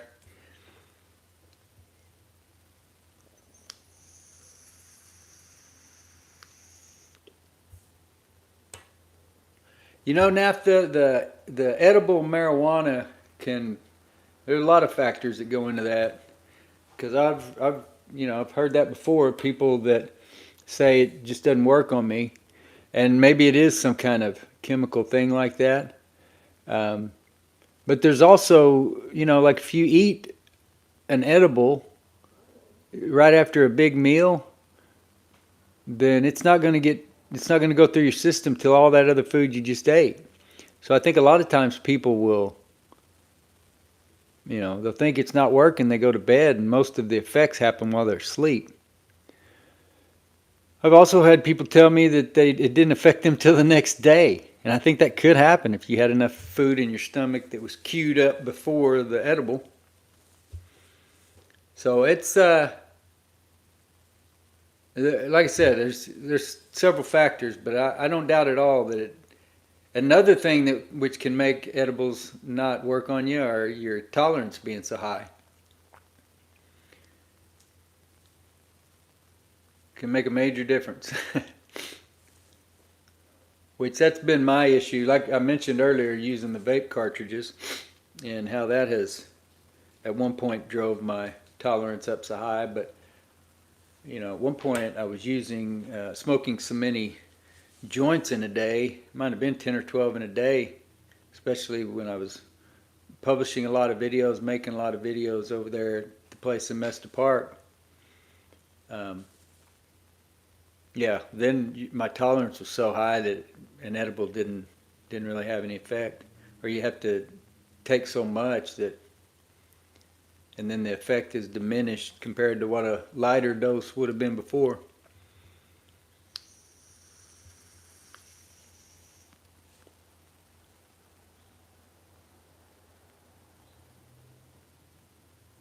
Gotcha. Yeah.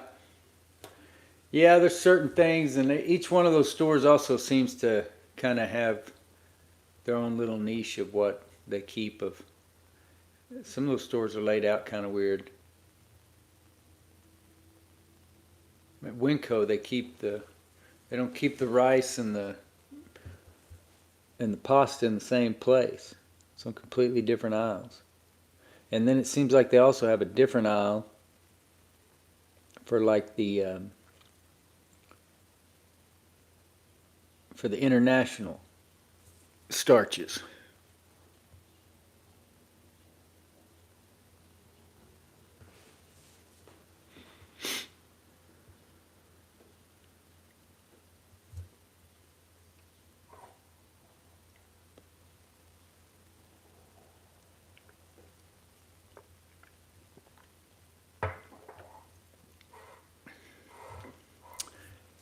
Yeah, Brazilian. I think one place right over around the corner from a place in Mesa Park. There's a place called La Brasa. I think that's a Brazilian place.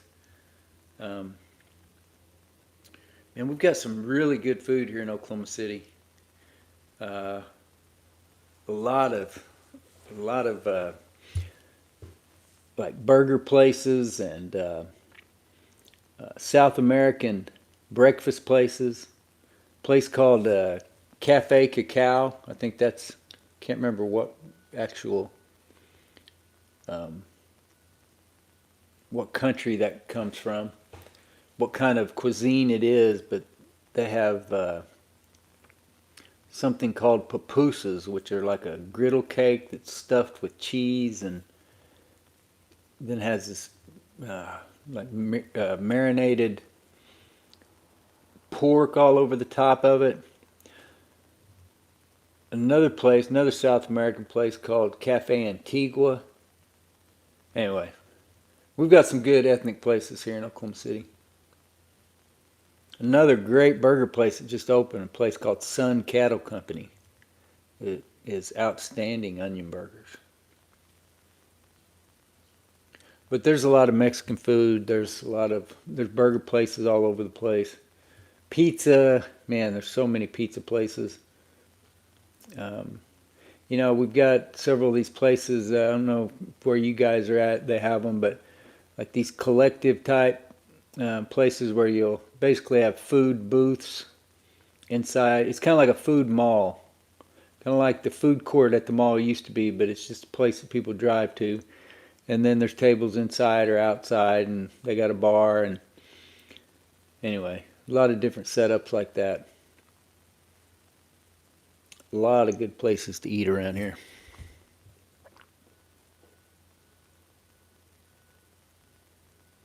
Yeah, Texas de Brazil, I've heard of that. And Rodizio Grill, I believe I think that's down in Bricktown. I could walk there from where I'm sitting. That's, yeah, maybe half a mile from here. Yeah, pupusas are delicious. That's the only place I've ever had them from, man. And, you'll get it and it'll be a little bit different consistency sometimes. So sometimes it'll be a little bit more on the raw side, real gooey cheese. Other times it'll be kind of crunchy on the outside and not as tender. But any way they cook it, man, it's awesome. And the meat that's on top of it with the onions and everything that they've cooked it with, yeah, it's one of the most unbelievable things I've ever eaten. But that, I've kind of started incorporating a few carbohydrates back in my diet a little bit here and there. But for the most part, for the last, I don't know, year and a half, I haven't, very minimal, nothing with added sugar or really carbohydrates. I don't eat rice, potatoes, bread, pasta, anything like that. But I have started, like I said, here over the last, I don't know, really actually 2 or 3 weeks.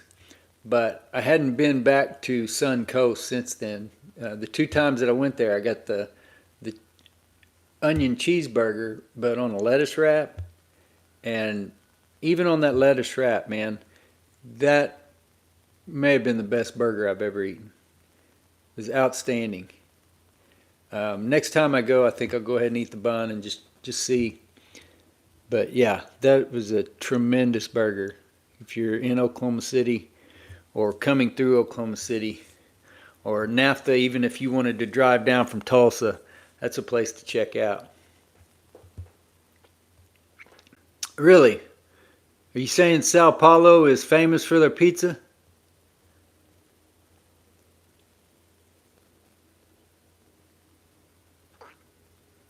I never even heard of that. So I'm assuming that's a market somewhere on they're on Route 66 coming through Tulsa, NAFTA. We have, what do you call it? We've got so many food trucks around here. That's another thing. I don't know if they have that everywhere you go around the country. But not only do we have all these great places to eat, but then these food trucks. And there are certain venues where, they'll have 5 or 6. There's one right over there in Midtown. Can't even remember what they're calling it now. It used to be called, had Garten in the name. Anyway, I can't remember. Right there at 10th and Harvey. It's changed its name and they've reopened it, but they have like a bar and beer there, and then it's food trucks rotate in and out. So yeah, for eating different kinds of food and experiencing different it's a lot different around here now than what it was when I was growing up. We've always had a lot of Mexican food around here. And, certain seafood, even if it wasn't the greatest. But now, man, there's like homemade ramen shops and I mean, just about every kind of ethnic thing that you can think of. Greek, Indian.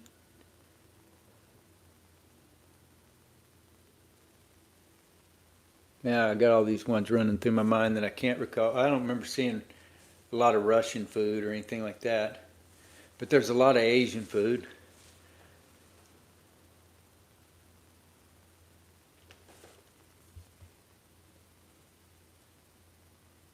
Even according to the Italians, huh?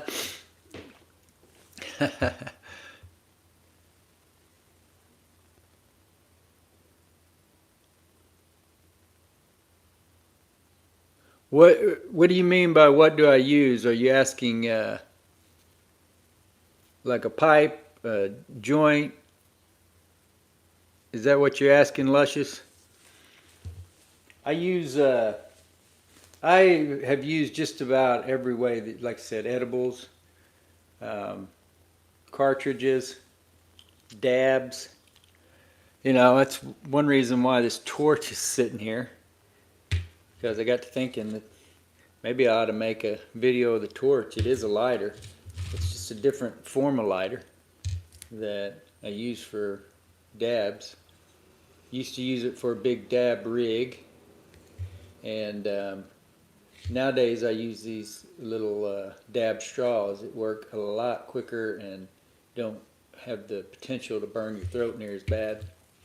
Yeah, I use propane torch a lot for the dabs, but like I said, I also use the cartridges, and I smoke a lot. My hands are so bad. By the time that I came to be using these products, I didn't the dexterity to be able to hand roll them with regular rolling papers was too much. So I'm pretty good at stuffing cones, um, but also a variety of pipes, bong, chillums, regular hand pipes.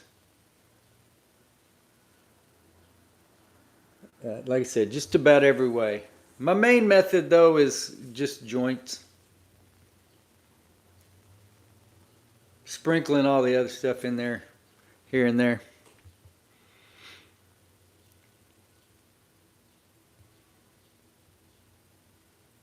Yeah, I'm a huge pizza fan too.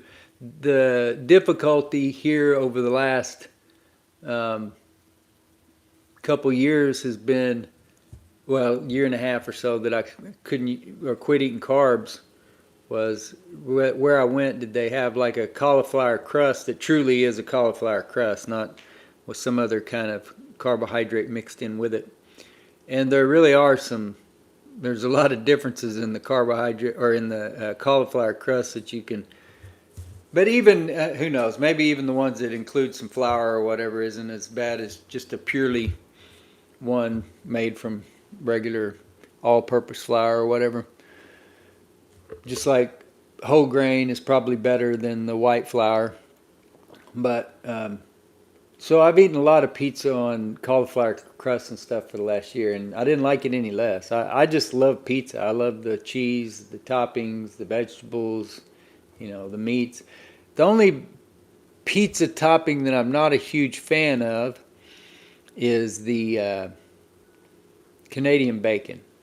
I mean, it's okay, but it's not my favorite. I like pepperoni, I like salami, I like sausage, ground beef, meatballs. Um, but yeah, I love all the vegetables, olives, peppers, onions, garlic. I'm a huge pizza fan. Pizza's been probably my favorite food over the course of my life.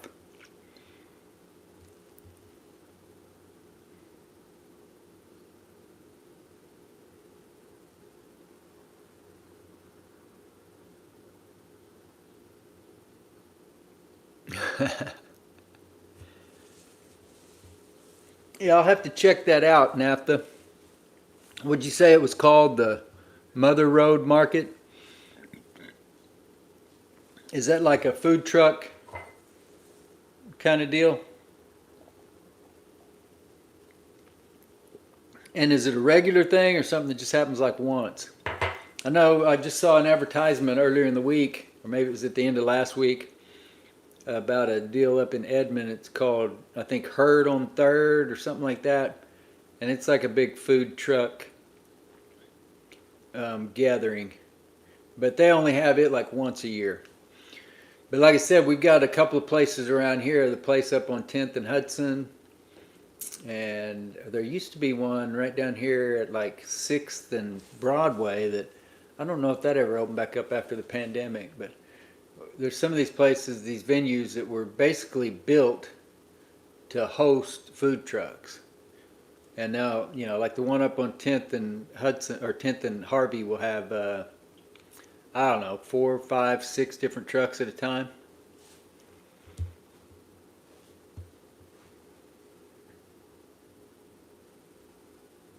Okay, so a building. Yeah, that sounds like a kind of like a bigger version of. We got a place down here called over here at what 6th and Oklahoma, between 6th and 7th on Oklahoma, a place called the Parlor OKC, and there's like I don't know 6 or 8 different food booths in there and a bar. Really cool setup. We go over there a lot. Then there's another one right over across from that. Blue Garden was the name of that food truck place over there at 10th and Harvey. And there was a place right across the street, or is a place right across the street on the south side that's similar to the Parlor. It's called the Collective. And again, there's like 6 or 8 different places, like a noodle place, a waffle place, burger place.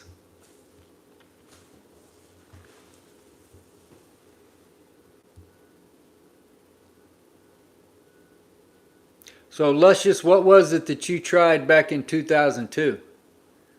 And was it a good experience or bad experience?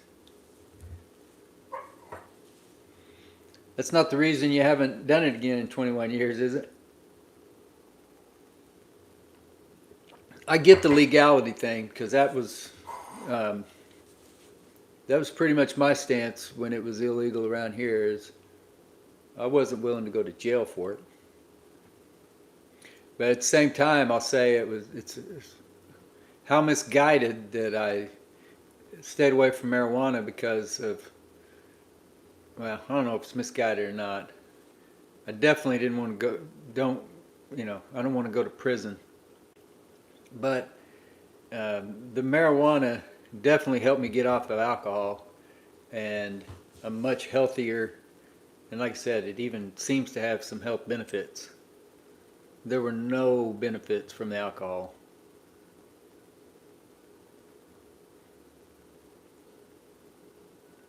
And I rode that one all the way down into the ground.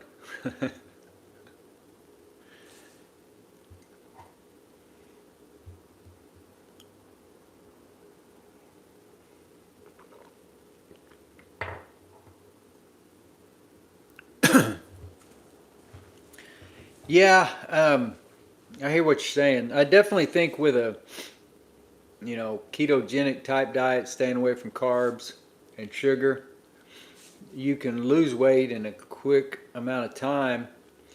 It's weird though.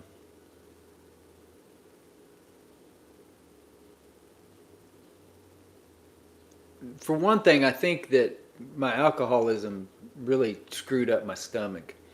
So there was a pretty good period of time there where I really didn't overindulge in anything as far as eating because I hardly had any appetite, and the marijuana helped with that. But yeah, I've heard the same thing that you can pretty much on a carnivore diet eat as much as you want. Um,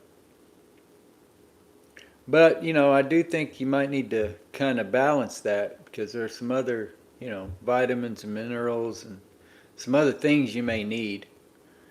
And there are also other sources. I eat a lot of fats. I eat a lot of butter and um,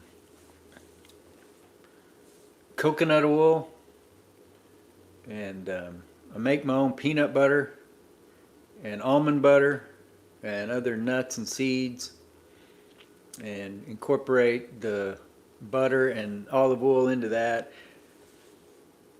Because I don't know if you can get all the fuel you need just from eating meat. I think you're going to need some other sources of calories, and probably vitamins and minerals and other essential nutrients. I worry sometimes whether I'm missing something by completely cutting out carbs, and that's one reason why I have, like I said, started incorporating in, or not really even incorporating in. It's just I'll allow it here and there, here over the last few weeks, where before I was not. But I'm unyielding on the sugar. I just don't consume sugar. There's the products with the monk fruit and stevia that's been blended to make a granulated product with erythritol. Doesn't seem to be any negative about it. It cooks well. It tastes good. There's no aftertaste. It's a lot different from alternative sweeteners that we had when I was a kid. Y'all remember? You remember the first time you put a piece of sugar-free candy in your mouth, or did you ever do that when you were a kid? I mean, it tasted kind of like candy, but it also tasted kind of like you'd, sprinkled some Comet on your tongue or something.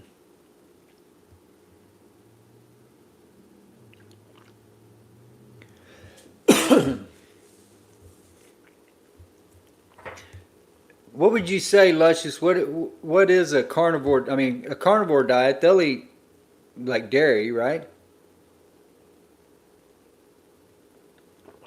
I guess they're just not necessarily looking to eat vegetables. But I'm assuming that on a carnivore diet, you would still be open. It would still be fine for you to eat dairy, vegetables, fats, stuff like that.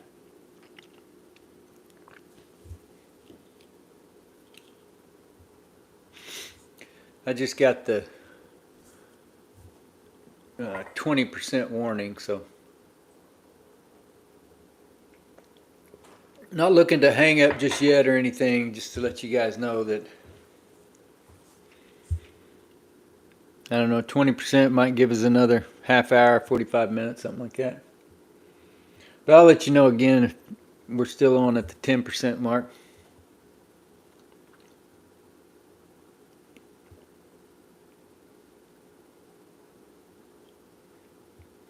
I lost a lot of weight. I've been as high as 230, at least 235, maybe even more like 238 at one point in my life. And I'm not real tall. I'm not tall at all. I've never thought of myself as short. At 5'8", I always just thought I was average height. My buddy that's 5'10" likes to tell me that I'm below average.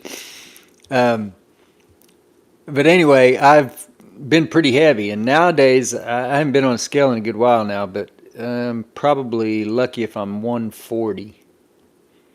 And when I look in the mirror, I seem like I may be carrying a little bit more fat than I was just a year or two ago. So maybe even gained a little bit. So I really don't think it's affected me weight-wise since I've cut out the carbs and sugar. And I do feel better. And I definitely think it's been better for me. But, like I said, I'm open to eating some whole grain carbs, quinoa, different things like that. Uh, and because I'm not trying to be a complete butthole, depending on who I'm eating with and who prepared the meal, then, I might need a piece of pasta here or there, but I don't make a habit out of it.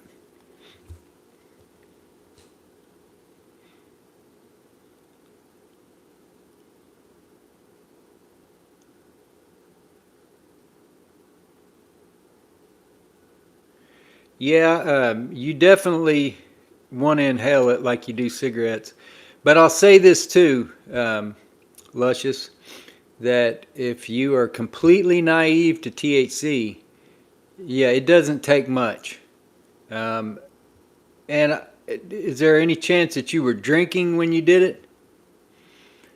Because I'll say that for a fact, that if you're naive to marijuana and you're already inebriated from alcohol, you're much more likely to get sick from that marijuana, from smoking it, than you would if you weren't drinking. I would tell you that if you would like to have a proper valuation of what marijuana will do to you, stay away from the alcohol while you're doing it.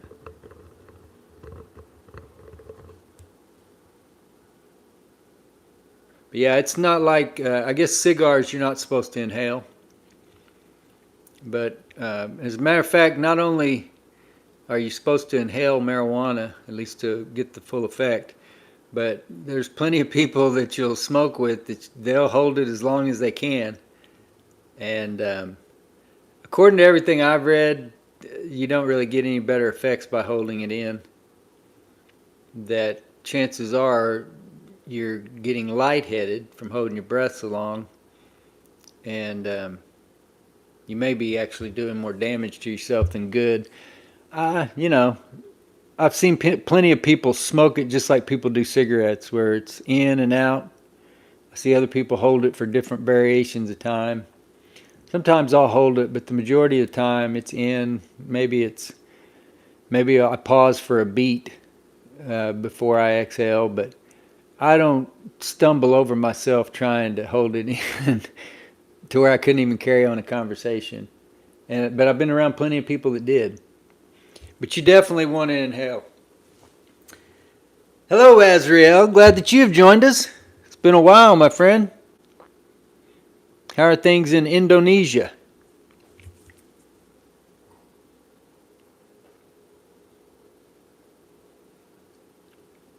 Well, that's one reason too, Luscious, why I wish that we had passed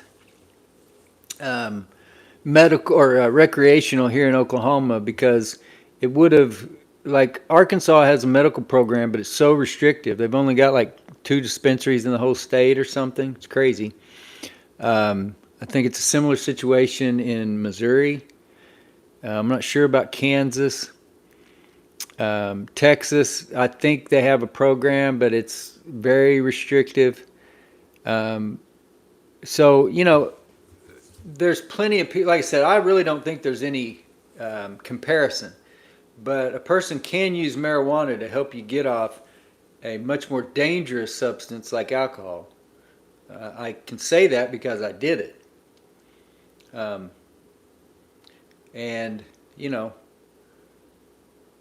I believe, God willing, I could have quit without the marijuana. I could have quit drinking, but it would have been much harder. Um, it really, once I knew what and the doctors explained the situation to me, it seemed like a no-brainer. And I'm much more healthy today than I was going out and, buying a fifth of whiskey that you can buy anywhere in America. And my gosh, it's just so much more destructive.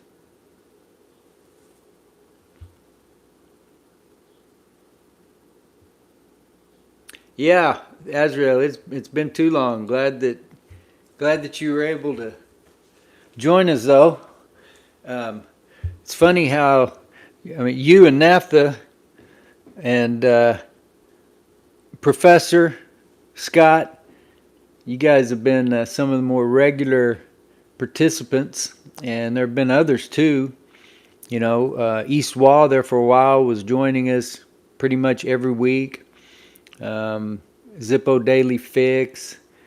Um, I'll forget too many, but like I said, Sean has been with us so many times, and Gnarly News. Um, I always feel bad when I start going back through names because um, I don't want to miss out on anybody. But um, I hope that I can get back to doing this at a regular time again when everybody knows when it'll be, and maybe we can uh, kind of get some more momentum, get more of us in on the conversation. I almost said each week, but here lately we haven't even been able to do it each week. But we'll be able to get back to that sooner rather than later, I hope. You only tried alcohol for the hip flask?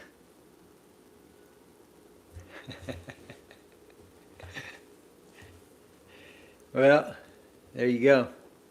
Yeah, the flask is it's definitely a cool little accessory. You know, there's a lot of accessories that come along with smoking. You got lighters and cigarillo cutters. What do you call it? Cigar piercers, cigar cutters, ashtrays. But yeah, drinking comes with its own set of accessories for sure. Yeah, that's I'm trying to remember. I can't remember Luscious getting nauseated by marijuana when I wasn't drinking. The handful of times that I did it when I was younger, I was always drunk and it made me sick every time. But once I got a little bit older, uh, I don't remember. Well, it wasn't that I got a little bit older. It was several years later. It was like just a few years ago, 7 or 8 years ago, that I used it again for the first time since I was young. But I don't remember it making me sick unless I really overdid it. There were times that when I just, maybe vaped a lot but didn't smoke, that smoking a whole joint seemed like a lot. There's times now, I mean, no big deal. It wouldn't be any big deal for me right now to smoke 3 or 4 joints in a row, and it wouldn't make me nauseated. But I've definitely seen some people that it was. I've got a friend who's, not a not an unconfident person. Carries more confidence probably than most people I've ever met.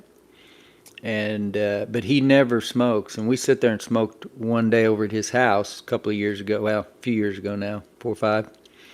And he literally disintegrated into just a shell of a person right in front of me.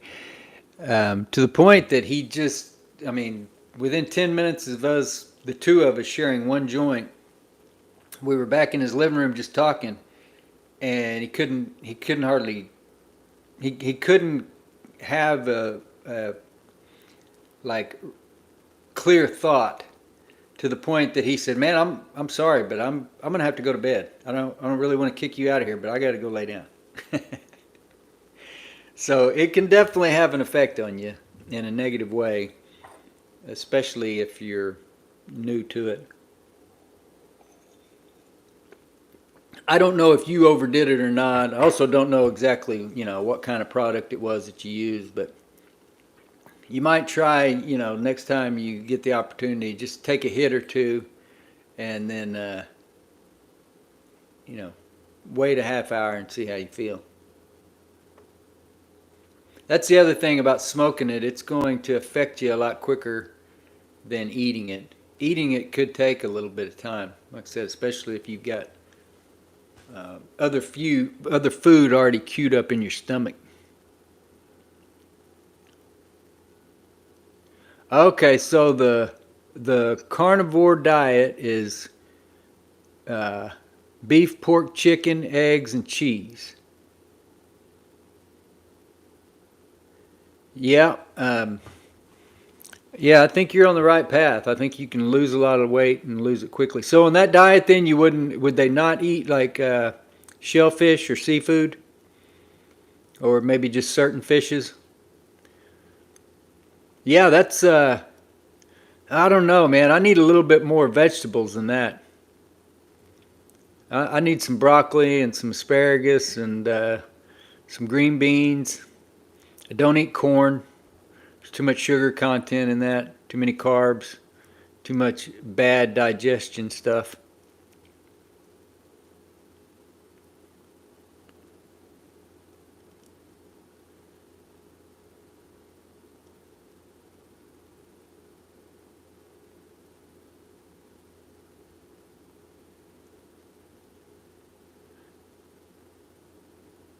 Yeah, that's the thing about alcohol too, Azrael, is I got my first drink of beer when I was a young child. I would guess 3 or 4 years old. I remember where I was at. We were at the lake. I was in the back of an old Willis Jeep, and my dad handed me just the remnants of a can of Budweiser. My mom was yelling at him. He was going to have to clean up after me after I got sick, which I didn't get sick. Um, and there probably wasn't enough left in the can to really have any effect on me. But I definitely always remembered the taste of that Budweiser.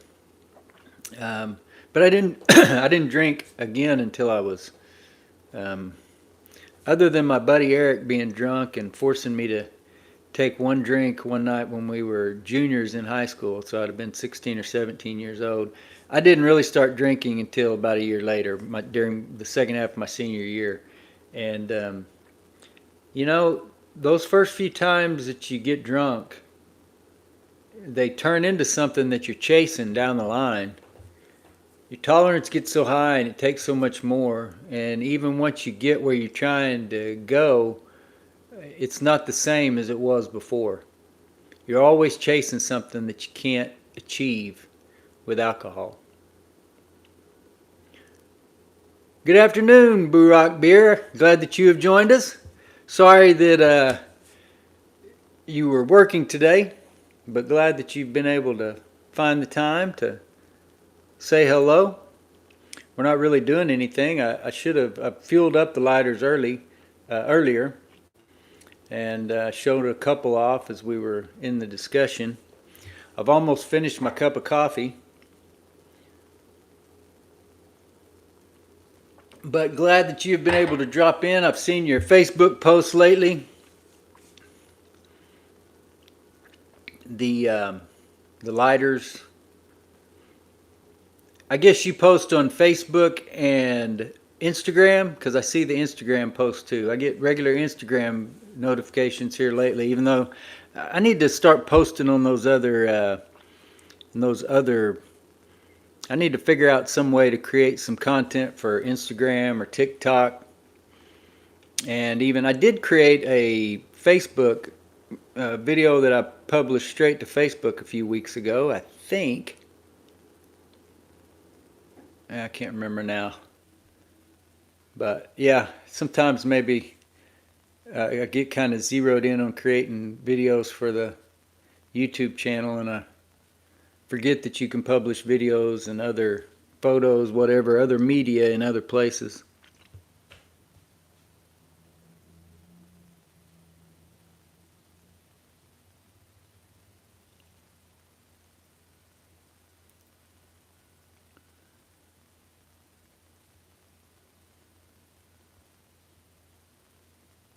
So we truly do have people from all the way around the world. We've got Naphtha and I here in Oklahoma. We got Scott in Montana. We've got, I'm not sure where Luscious is. Can't remember whether, Luscious, is your name Jonathan? Have I made that correction right? That just dawned on me. But I'm still, even if you are Jonathan, I still don't think I know where you're from.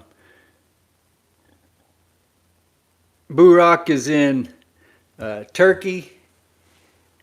Azrael is in Indonesia.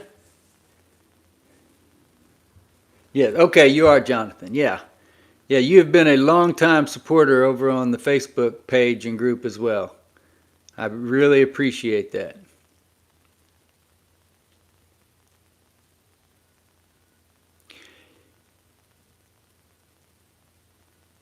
Is there a benefit, Burak, to posting on Facebook and Instagram, or is that just what you prefer and are more familiar with, or?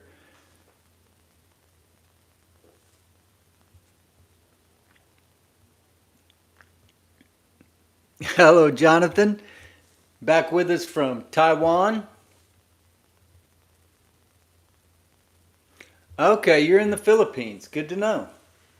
All right, so yeah, you and Azrael are pretty close there then.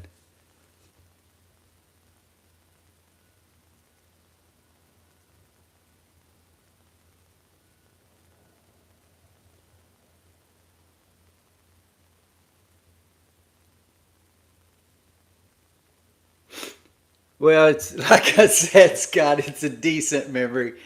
As I get this 10% battery warning on my phone, um, it's a decent memory. I don't know that I would call it good, but it's also something that I am not naturally prone to, something that I have had to work at over time. So that's one reason why I try to ask every week, because then the more times that if I don't remember, then sooner or later it's gonna make me embarrassed that I've forgotten. So I'm going to remember. But I also like to point out where everybody's at, because it just goes to show you the just the vast number of people that are in this hobby. And not only that, but how technology today has allowed us to really kind of shrink the world, to where you literally make friends with people. You become better friends with people on the internet than some people you called friends in real life, and you may never even know what they actually look like or what their real name is.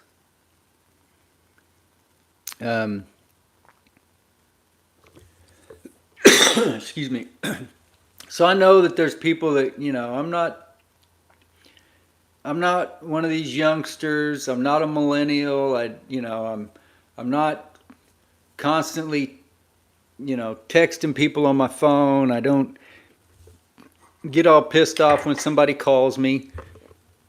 I'm a relatively, well, I'm not old. I'm 52, so I'm not young either. But I'm definitely not a young, technology savvy kind of person. But it really is nice to just get a message in my email from a friend that I made because of YouTube, or because of Facebook, or because of eBay, or whatever, and they're just letting me know what's going on in their life that day and asking how mine's going. And that literally happens all the time. So anyway, like I said, I'm just I'm trying to connect with you guys. We all have the same shared interest. That's how we create the camaraderie. So just like my brother Brandel, who gave me a hard time yesterday, and when I say brother, that's in spirit and not blood. But I forgot his birthday the other day, and he was giving me a hard time about it yesterday. But the truth is that, when people are your friends, you remember the details about them, right? So that's why I ask where you're from, and that's why I do my best to remember. And also other details that we talk about, I try to remember. And if it's appropriate at times, you know, I even pray for people that I meet on the internet, you know? Like I said, it may not be the traditional way that we grew up thinking you would make friends or meet people or whatever, but doesn't mean that these aren't legitimately your friends either. Hello, John. Glad that you have joined us. Hopefully we got enough battery to where I don't get hung up here real quick. You got anything you want to share with us about how Lighter Palooza 3 went? Several people have asked. We had a gentleman in here earlier named Mysterious Beard who said he was there and overwhelmed at the number of lighters that he saw. I haven't got over to see your video where you were packing up for it yet, but I will check that out later and look forward to seeing your other videos as well. It was cool to see all the photos that different ones posted, but like I said, a lot of them, it was more posting videos of the people than the people that they met rather than the lighters that they acquired, which kind of attests to what I was just talking about making friends in this community. That people were just as excited to say, hey, I met this guy that I've known on the internet for the last few years, and just as excited to post that as any lighters that they might have acquired. Oh, cool. I'll try to. I think I will actually kind of be up to my own devices on Friday night, so I will try to. I'll keep an eye on that, and if it's at all possible, I will join you on your live stream. Say hello.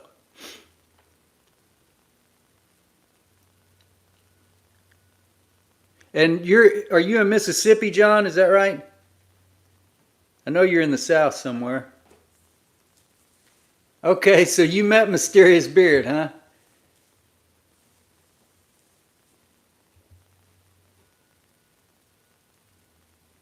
Yeah, cool. I can't remember which. I think it was Chuck Riley that posted a video the first day saying that it was off to a hot start, and it looked like the room was pretty crowded. A lot of people there looking at lighters.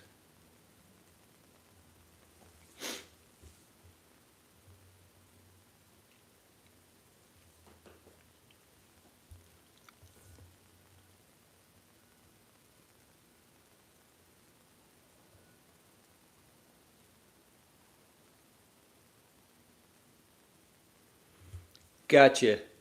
Well, I guess that's the thing, Boo Rock, is there are these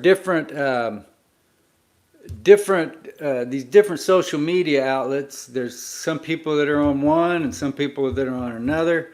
There is probably the one that most people are on is Facebook. YouTube, though, there's a good number of people on YouTube as well. I don't know, TikTok and Instagram. I think Instagram may be for younger folks, but I don't know. I think are you quite a bit younger than me? You're not quite 52, are you? I don't know. There may be a lot of you that are younger than me.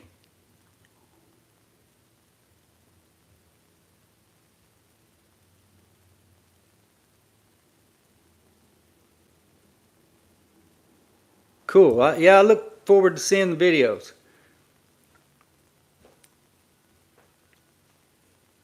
It's always cool to see different lighters, and like I said, or like we were talking about earlier, it's there's certain.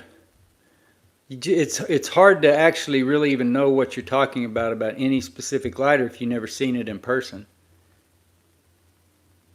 It's hard to at least for me, especially like table lighters and such. It's hard for me to understand exactly how big or small they are until you got it there in comparison to another lighter, or to where you're looking directly at it.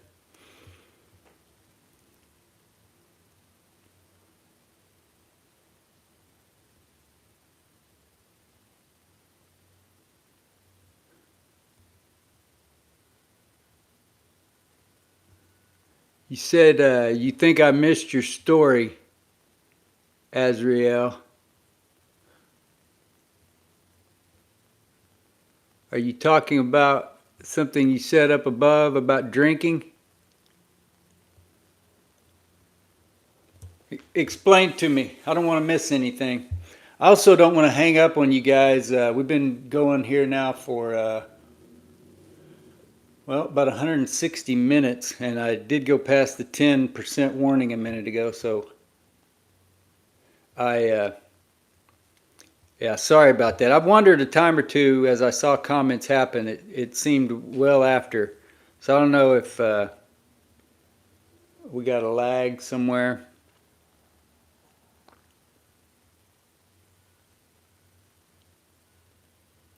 But I appreciate all of you guys joining us this week. We will try to do it again this next week. I'm pretty certain it will not be Tuesday, as I've already been told that I'll be needed to babysit next Tuesday. So maybe Monday, we'll see. Probably be Wednesday or sometime Wednesday through Friday. And John, I look forward to your videos about Lighter Palooza 3. You guys get over and subscribe to J-Ro Lights. He's got a lot of good Zippo content, and also very active over in the Facebook lighter groups. Zippo Addicts. I forget the other names. There's a few different ones. Zippo Addicts is the main Zippo group, and I don't know. It seems like I'm a member of at least a couple of dozen lighter groups. Yeah, no sweat. I wish that I need to get a toggle to where I can uh, maybe get the microphone and the charger in line here together, but I haven't worked that out yet. But I appreciate all you guys joining us. And make sure and tell your friends. Jonathan Luscious Collectibles, glad to finally chat with you other than coming into contact over on the Facebook group. It seems, well, we've commented several times. We've communicated in the comment section here on YouTube too. So glad to finally make that connection.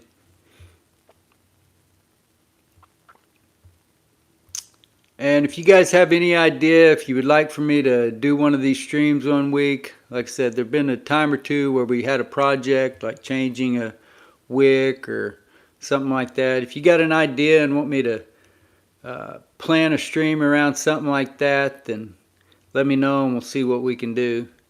But I appreciate all of you, and I look forward to getting together with you again next week. And hopefully we'll have a video for you on Tuesday as well.